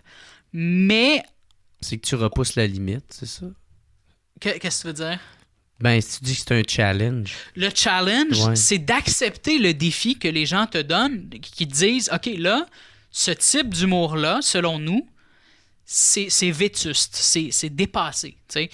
Fait que là, à partir de ce moment-là, tu fais comme, OK, mais là, j'ai une opportunité de me réinventer. Chris, on me dit que mon humour commence à être dépassé. Fait que c'est soit que... Tu sais, puis c'est sûr qu'on peut ne pas aimer la manière dont le message nous est livré. Mais au final, si t'es honnête envers toi-même, même si t'as pas aimé que la féministe te le dise en te criant, puis en te pointant du doigt, puis en te crachant dessus... Il faut que tu retiennes le fucking message, no matter what. Parce que le message dont elle est porteuse, c'est pas parce qu'elle te l'a livré d'une manière qui te déplaît que ce message-là devient systématiquement faux. Tu comprends? Mais c'est sûr qu'elle s'aide pas, par exemple. Non, mais c'est pas important, ça, parce que c'est pas elle qui a... tu sais, elle est porteuse d'un message qui est un message plus grand qu'elle-même, tu comprends? Fait que si tu t'en tiens à comment la féministe t'a amené le message, puis que toi, tu prends pas ce message-là pour te remettre en question, puis te dire, OK, je vais piler sur mon orgueil 2 secondes, je vais me dire que ce message-là, c'est pas juste le message de la fille qui m'a craché d'en face, c'est le message de l'autre féministe qui me l'aurait apporté d'une manière différente. Et ce message-là qui sort de la bouche d'une personne qui me crache dessus ou qui sort de la bouche de quelqu'un d'autre, est-ce que je suis d'accord ou non avec ce message-là? Tu comprends? C'est pas la manière qui importe, c'est le message. Ouais, c'est un peu comme ma tante répondre à quelqu'un qui fait un statut ou un affaire de même, puis juste faire comme « Ouais, t'as oublié de mettre un S... à un mot, tu sais, au lieu de... C'est focus de traiter, sur la mauvaise chose. C'est ça, traiter le sujet. C'est ça, c'est ça. Fait que, tu sais... Fait que là, rendu là, tu sais, il y a quelqu'un qui te dit, tu sais, man, tes blagues sexistes, là, tes blagues de féministes pis tout ça, on les a entendues à Super Écran en 2001. On les a entendues au Canal D en reprise 6 fois par jour en 2003, 2004, 2005. On les a entendues tout le long des années 90 à fucking Piment Fort. Là, aujourd'hui, on te dit qu'on trouve que c'est dépassé cet humour-là, on te dit pas que t'as pas le droit de le faire. Ben, il y en a qui vont dire que t'as pas le droit, mais je veux dire, c'est pas ça l'important.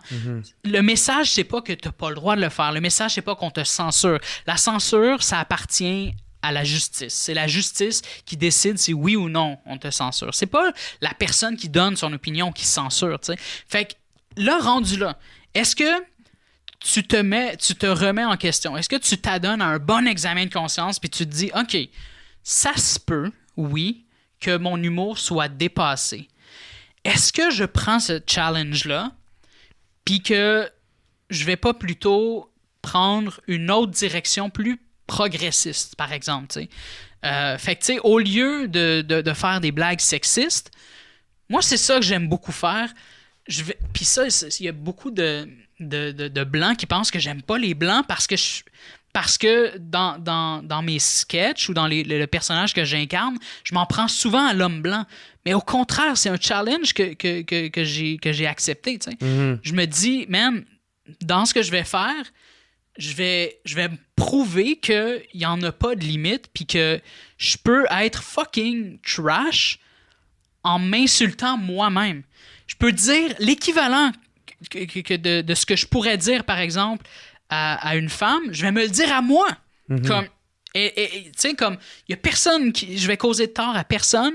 Ouais. Puis, tu sais, on comprend le degré, puis blablabla, puis tout ça, tu sais, tu comprends? Ouais. Fait que c'est, je sais pas, c'est un challenge. Tu sais, à un moment donné, c'est comme, moi, ce qui m'a beaucoup déçu, tu sais, avec ces humoristes-là, tu sais, de la vieille garde, de Guy Nantel, puis tout ça, c'est que, tu sais, ces gens-là, on a évolué avec eux quand on était plus jeunes, tu sais, mettons à Musique Plus, là, $, à clip, puis blablabla, tout ça, tu sais.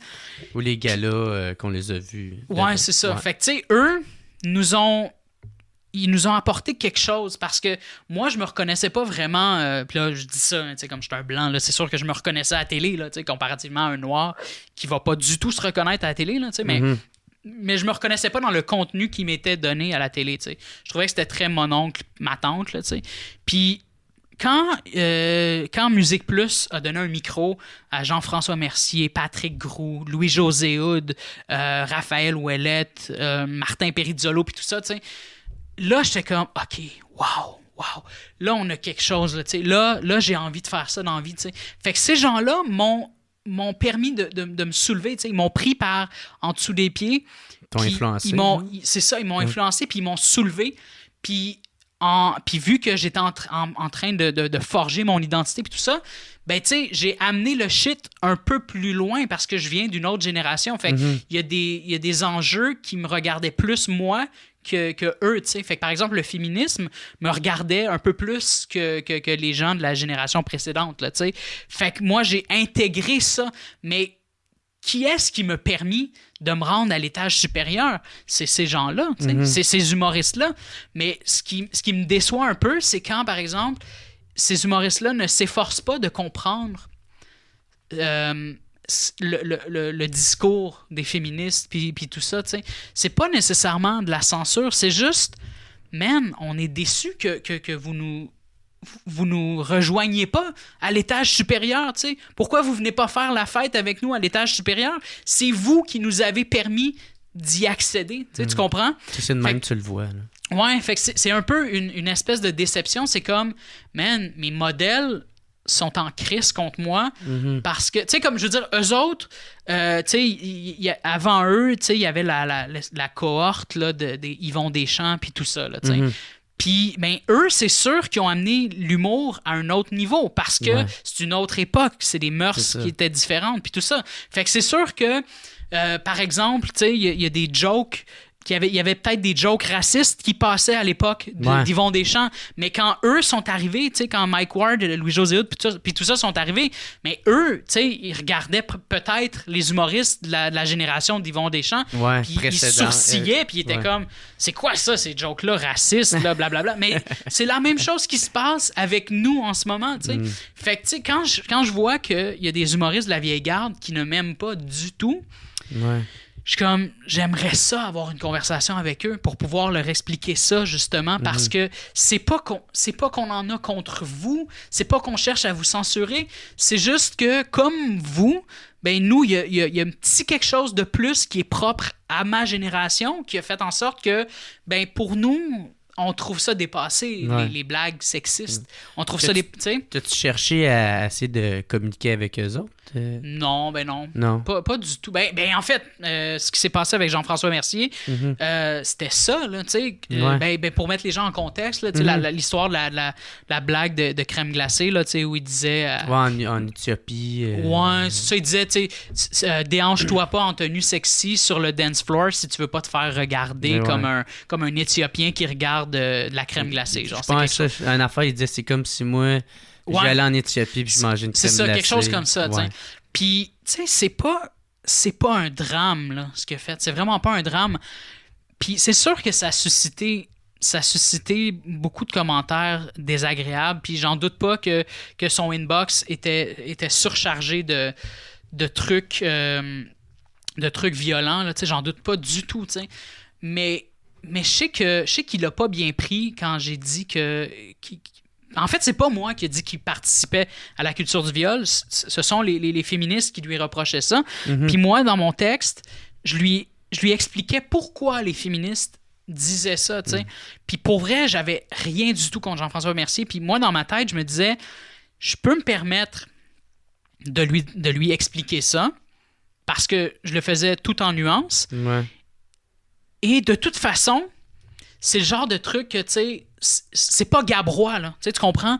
Il a rien fait de grave, là. C'était juste une maladresse. C'était vraiment juste une maladresse. Mais je sais pas pourquoi il a voulu amener ça au next level, tu sais. Il a comme pas... il a pas digéré le fait qu'on parle de culture du viol, je pense. Puis ça peut être comprenable si tu viens pas de ma génération, ben de notre génération. Là. Fait que tu sais, c'est je sais pas pourquoi il l'a aussi mal pris, parce que en réalité j'essaie juste de démystifier pour lui ce que représentait la culture du viol, puis comparativement à ce que beaucoup d'hommes qui sont plutôt hostiles à cette idée-là que la culture du viol puisse exister, ces gens-là pensent que la culture du viol, ça veut dire que la société encourage le viol, ou que la société ferme les yeux sur le viol, ou que, que ça dérange personne. Fait que là, leur argument, c'est toujours ouais, mais c'est pas vrai, parce que si je dis à quelqu'un que ce dude-là a violé, tout le monde va vomir sur ce gars-là. C'est vrai. Mais c'est pas ça le problème. La culture du viol, c'est beaucoup plus large que ça. T'sais. C'est beaucoup plus complexe à expliquer que ça. Puis c'est pas... Il y a des gens qui pensent que il y a des gens qui pensent que les féministes disent que tous les gars sont de potentiels violeurs, puis blablabla, tout ça. C'est pas ça. Puis c'est comme de dire, par exemple, je sais pas, genre... est-ce que j'aime pas ça, les chiens? Ça vole, ça a des ailes, c'est tout laid, puis ça frôle mes cheveux. Puis t'es comme, mais c'est pas un chien, ça, c'est une chauve-souris.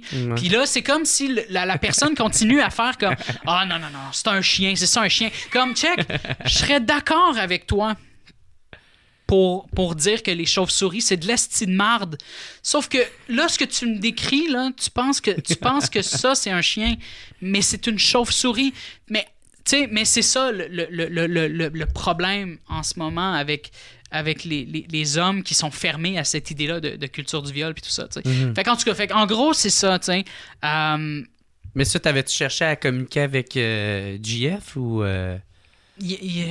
Non, ben c'est parce que c'est ça, on s'est renvoyé des lettres. Puis, tu sais, entre-temps, j'entendais des choses comme quoi il était vraiment pas content, puis que j'avais pas intérêt à être dans la même pièce que lui, puis tout ça. T'sais. Fait que t'as laissé ça. Ouais, c'est ça, mais tu sais, c'est ça. Mais c'est parce qu'en même temps, tu vois, avec le mouvement, moi aussi, puis tout ça, on vient que... On y échappe pas à cette idée-là de culture du viol, tu sais. Fait que, je veux dire, ça va pas mourir du jour au lendemain, là, tu sais. C'est un truc sérieux, puis on a intérêt à écouter, puis tout ça. Puis, tu sais, comme je disais, tu sais, lui, on aurait oublié tout de suite, là, cette histoire-là de cornet de crème glacée, là. On l'aurait oublié, genre, vraiment tout de suite s'il avait pas réagi comme il a réagi, à mon avis, parce que c'est pas la fin du monde, ce qu'il a fait, là, tu sais. Puis... ben, c'est ça. Ça. Fait que c'est ça. Mais c'est ça. En tout cas, la question du début, c'est ça. C'est des sujets chauds quand même. Tu traites, ben pas chauds, mais engagés sur. Les enjeux sociaux. Ouais, des enjeux sociaux. Bon, un autre mot que je vais rajouter dans. C'est ça. Puis là, t'as arrêté ça, le détesteur? Pour pouvoir me concentrer sur mon bouquin, ouais. OK. Ça te manque-tu de plus faire le détesteur?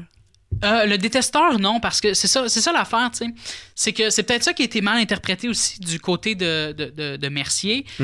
C'est le titre de la chronique, tu sais. Ça peut donner l'impression que je déteste tout le monde, tu sais. Puis que quand je m'adresse à quelqu'un, le détesteur, tu sais, mais c'était pas du tout ça le ton. C'était vraiment pas genre hey Jeff Mercier, là, comme là, je te pogne dans un coin, puis t'es faite, là. C'était tellement pas ça. Puis j'ai l'impression qu'il a vraiment mal interprété le ton.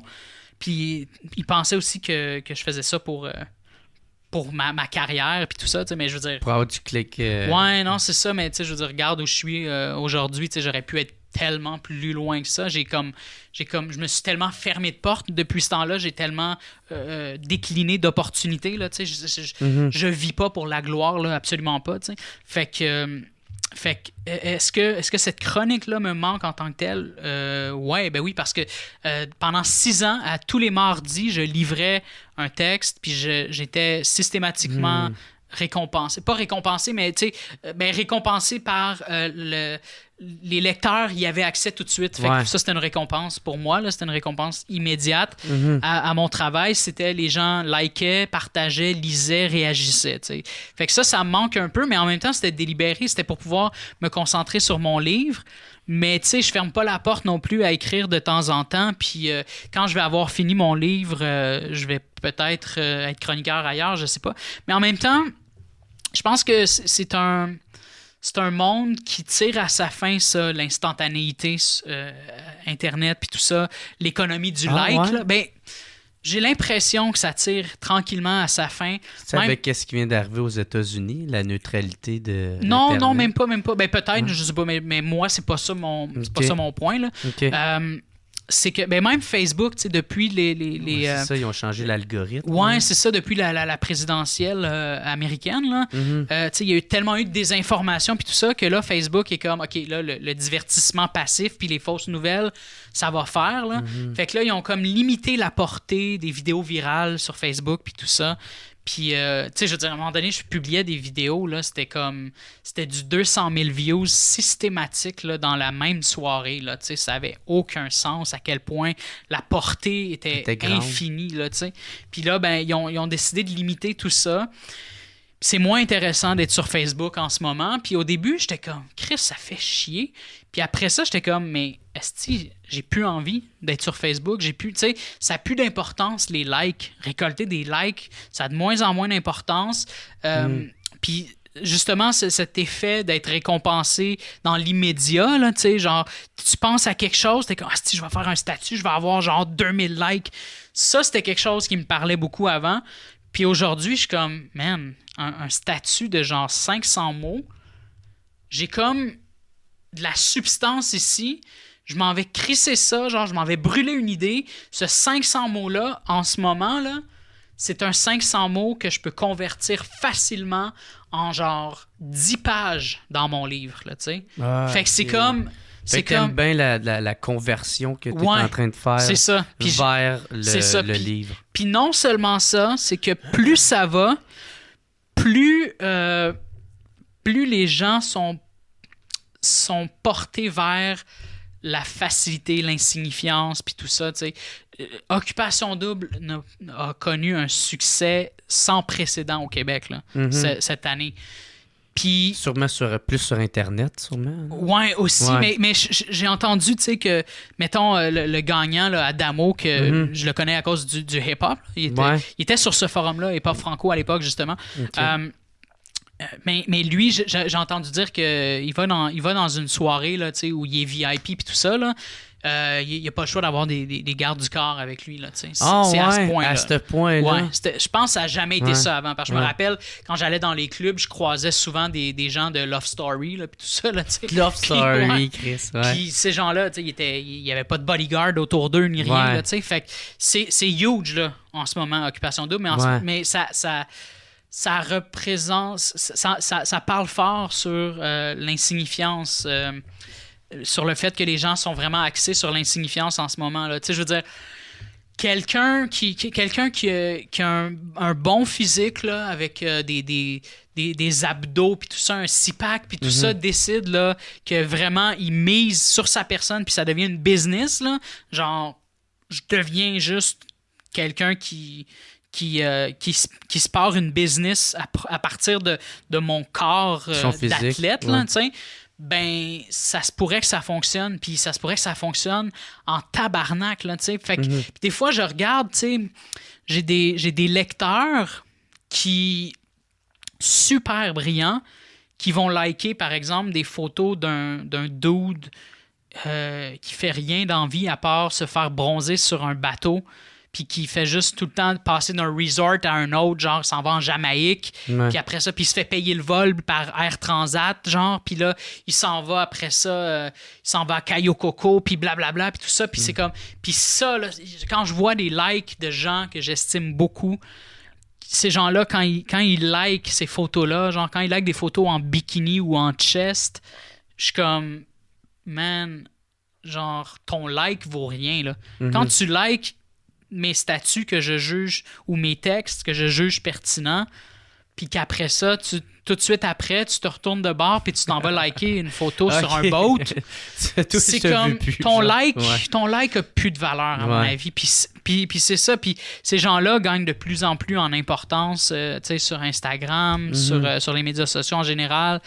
Puis on leur accorde aussi de l'importance dans les médias, comme parce que là, ça devient comme l'espèce de modèle dominant parce que ces gens-là vivent de ça. Il y a des gens qui peuvent en vivre là, de cette insignifiance-là. Là, comme je suis beau, puis je vis de ça. Fait que là, vu que ces gens-là vivent de ça, vu que ces gens-là vivent dans le luxe, le glam, puis là, ça devient des espèces de bébites intrigantes, là, parce que c'est comme, OK, mais là, comme, t'as autant de followers que Céline Dion, puis tu fais de l'argent, t'es invité sur les tapis rouges, puis tout ça, comme, on veut comprendre. Fait que les médias s'intéressent beaucoup à ces gens-là aussi. Puis bon, ces gens-là ont aussi leur gala, là, le Oh My Fest. Ouais. Fait que, tu sais, leur festival, le Oh My Fest, dans le cadre du Zoo Fest. Fait que, tu sais, à un moment donné, c'est juste comme, OK, c'est ça le modèle dominant en ce moment. Puis si tu veux si tu veux vraiment être validé en tant qu'artiste ou artisan du web, tu prends cette voie-là. Toi, ça te parle de moins en moins. Ça me parle de moins en moins. Puis c'est comme, tu sais, pendant un bon moment, j'étais persuadé que je pouvais faire ça. Puis je pouvais amener les gens à leur montrer que, check, je peux être pertinent en faisant du web, en étant populaire sur Internet. Je peux t'amener de la substance puis de la pertinence dans ta vie. Mais là, de plus en plus, les gens sont comme, ouais, ben fuck off, là, tu sais, je peux aller liker le dude qui est en train de... Qui est avec des chicks. Ouais, c'est ça, tu sais. Fait qu'à un moment donné, c'est comme, OK, c'est ça qui vous intéresse? Ben, OK, tant mieux. Je vais me concentrer sur mon livre.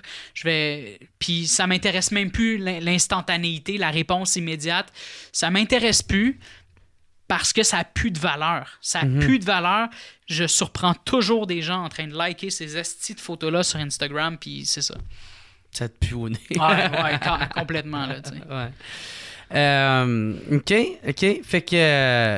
est-ce que je me souviens... Ah oui, c'est ça. Fait que là, ça, tu parlais de ton livre. Ouais. Ça, t'es en train d'écrire un livre. C'est-tu un roman? Non, c'est pas un roman, mais je veux pas en parler. Parce que si j'en parle, ça va commencer à... Ben, j'en parle, tu sais, je peux t'en parler off the record, mais en parler publiquement, ça me tente pas parce que si j'en parle...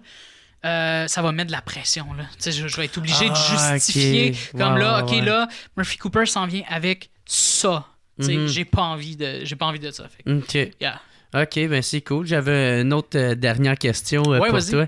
La façon que tu t'habilles, la façon que... tu sais, parce que t'as quand même changé avec... les années, mettons, depuis le début, tu sais, je t'avais vu, t'as une casquette en arrière, un chandail de marque, là, on va dire, tu sais. Puis là, tu sais, les chemises fleuries, tout le temps un veston différent, avec les lunettes, le piercing, les bagues. J'ai à peu près une cinquantaine de paires de lunettes. Ouais, tu sais, moi, quand j'avais fait le podcast avec Bernatchez, il y avait un de tes vestons, je pense. De Jean Héroldi, j'avais pogné ça à friperie.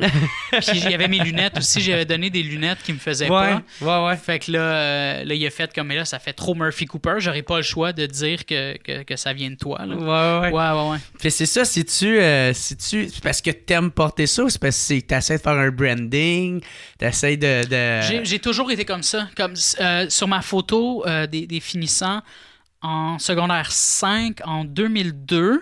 Ouais. Non, 2003 parce que j'ai doublé. J'avais des lunettes roses en forme de poisson que je m'étais déniché au Dollarama qui était à côté de mon école secondaire à ce moment-là. Fait que j'ai toujours... Puis je portais différents chapeaux un peu chaque jour. J'avais un swag. J'étais déjà DJ Mallet, en fait, quand j'étais au secondaire. Fait que c'est toujours quelque chose que j'ai eu en moi. J'étais un fan de lutte avant tout. Fait que pour moi, c'est un fan de lutte, de théâtre, puis tout ça. Fait que pour moi, c'est quelque genre chose les personnages qui ont... Ouais, c'est vraiment quelque chose. Puis non seulement ça, j'ai toujours été l'extraterrestre, peu importe où je me suis retrouvé. J'ai toujours été le gars bizarre, le petit gros, tu sais, j'ai longtemps. Tu sais, ben, tu sais, des fois, je suis un petit gros, des fois, je suis mince, des fois, je suis un petit gros, des fois, je suis mince.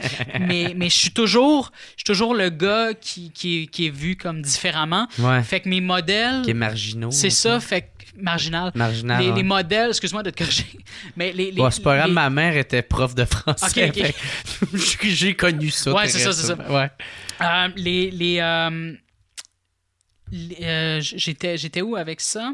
Oui, non, c'est ça. Fait que j'étais tout le temps comme l'espèce d'extraterrestre. Fait que les modèles que j'avais à la télé, dans les films, puis tout ça, moi, c'était pas genre le dude super bien habillé avec une petite coupe clean cut, puis tout ça, puis tu sais, qui passerait pour n'importe qui d'autre tellement son style est convenu, là, tu sais. Moi, c'était vraiment Weird Al Yankovic, là, ou tu sais, Bam Bam Bigelow, ou tu sais, c'était les lutteurs, c'était les gens bizarres à la télévision, c'était des, mettons, je sais pas, les personnages de Éric Rohmer dans ses films, c'était vraiment des gens au look extravagant. Tu sais, des fois, il y a des gens qui me disent, ben, surtout des filles, là, qui me disent « Rase donc ta barbe, coupe donc tes cheveux, blablabla. » Comme, OK, tu comprends pas, là. Tu sais, ça, pour moi, même si ça m'enlaidit, c'est moi, c'est qui je suis, j'ai besoin de ça, mes modèles, c'est ça, tu sais. J'ai pas évolué en étant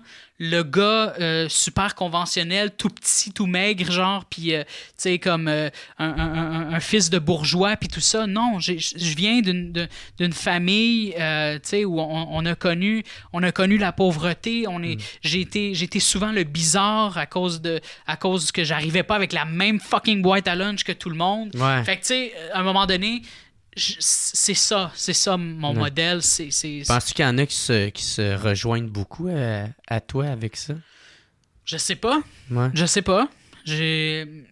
Ben ouais, oui, il y en a. C'est sûr qu'il y en a, là. C'est sûr qu'il y en a. Mais je sais pas, tu sais, comme... Je pourrais... Tu le fais plus pour toi. Ouais, c'est ça. C'est vraiment juste pour moi, puis parce que je suis comme ça, tu sais. Mais je pourrais pas nécessairement dire que je suis un modèle. Je sais pas, on me l'a déjà dit, là, mais c'est tellement pas la même chose que, par exemple, un Haïtien là, qui arrive avec son look extravagant, puis qui a une tribune, puis il va à la télé, puis tout ça. Lui, il est vraiment un modèle, parce qu'il y a vraiment un manque de modèles chez les Noirs qui sont sous-représentés à la télé, ou les personnes trans, ou fait que c'est ça. Fait que est-ce que je suis un modèle? J'en ai aucune idée. J'imagine que oui. Il y a beaucoup de gens dernièrement qui m'ont dit que la nouvelle pub de McDo ressemblait beaucoup à ma dégaine, ma manière de parler, puis ma story Snapchat. C'est une pub de McDo noir et blanc. Puis c'est un gars qui s'exprime en poète, puis tout ça. Puis même, ils mettent le focus à un moment donné sur ses Doc Martens. Puis le gars, il a les cheveux longs, il a des lunettes fumées. Puis c'est ça, je sais pas. Moi je regardais ça, puis j'étais comme, ça peut être n'importe quel hipster du Myland. Là, fait que j'ai aucune idée. Mais il y a beaucoup de gens qui m'ont dit, Chris, tu devrais les actionner. Puis je suis comme... Ouais. Mais je suis quand même flatté que ce style-là soit associé à moi. Là. Ouais. Ben c'est cool, mon gars. On va terminer ça là-dessus. Ben, ça fait plaisir. Très content d'avoir été là. Merci beaucoup, man. Murphy Cooper. Yeah. Connu, Callis. Absolument connu. Mon nom est Murphy Cooper. Je suis connu. Je suis un tabarnak de poète. Hashtag connu life. Voilà. Excellent. Fait que si on veut te rejoindre Facebook, Murphy Cooper. Twitter, Murphy Cooper, Snapchat, Murphy Cooper, Instagram, Murphy Cooper, et on se tient à l'affût. Il y a un bouquin qui s'en vient. Ouais. Parfait. Voilà. Ben, merci beaucoup d'être venu, mon gars. Puis, ça fait plaisir. Merci pour l'invitation. Yes, man. Tu reviendras si ça te tente après ton livre. Yeah. Fait que ciao tout le monde. Merci d'avoir écouté. Puis, passez une bonne semaine. Au revoir.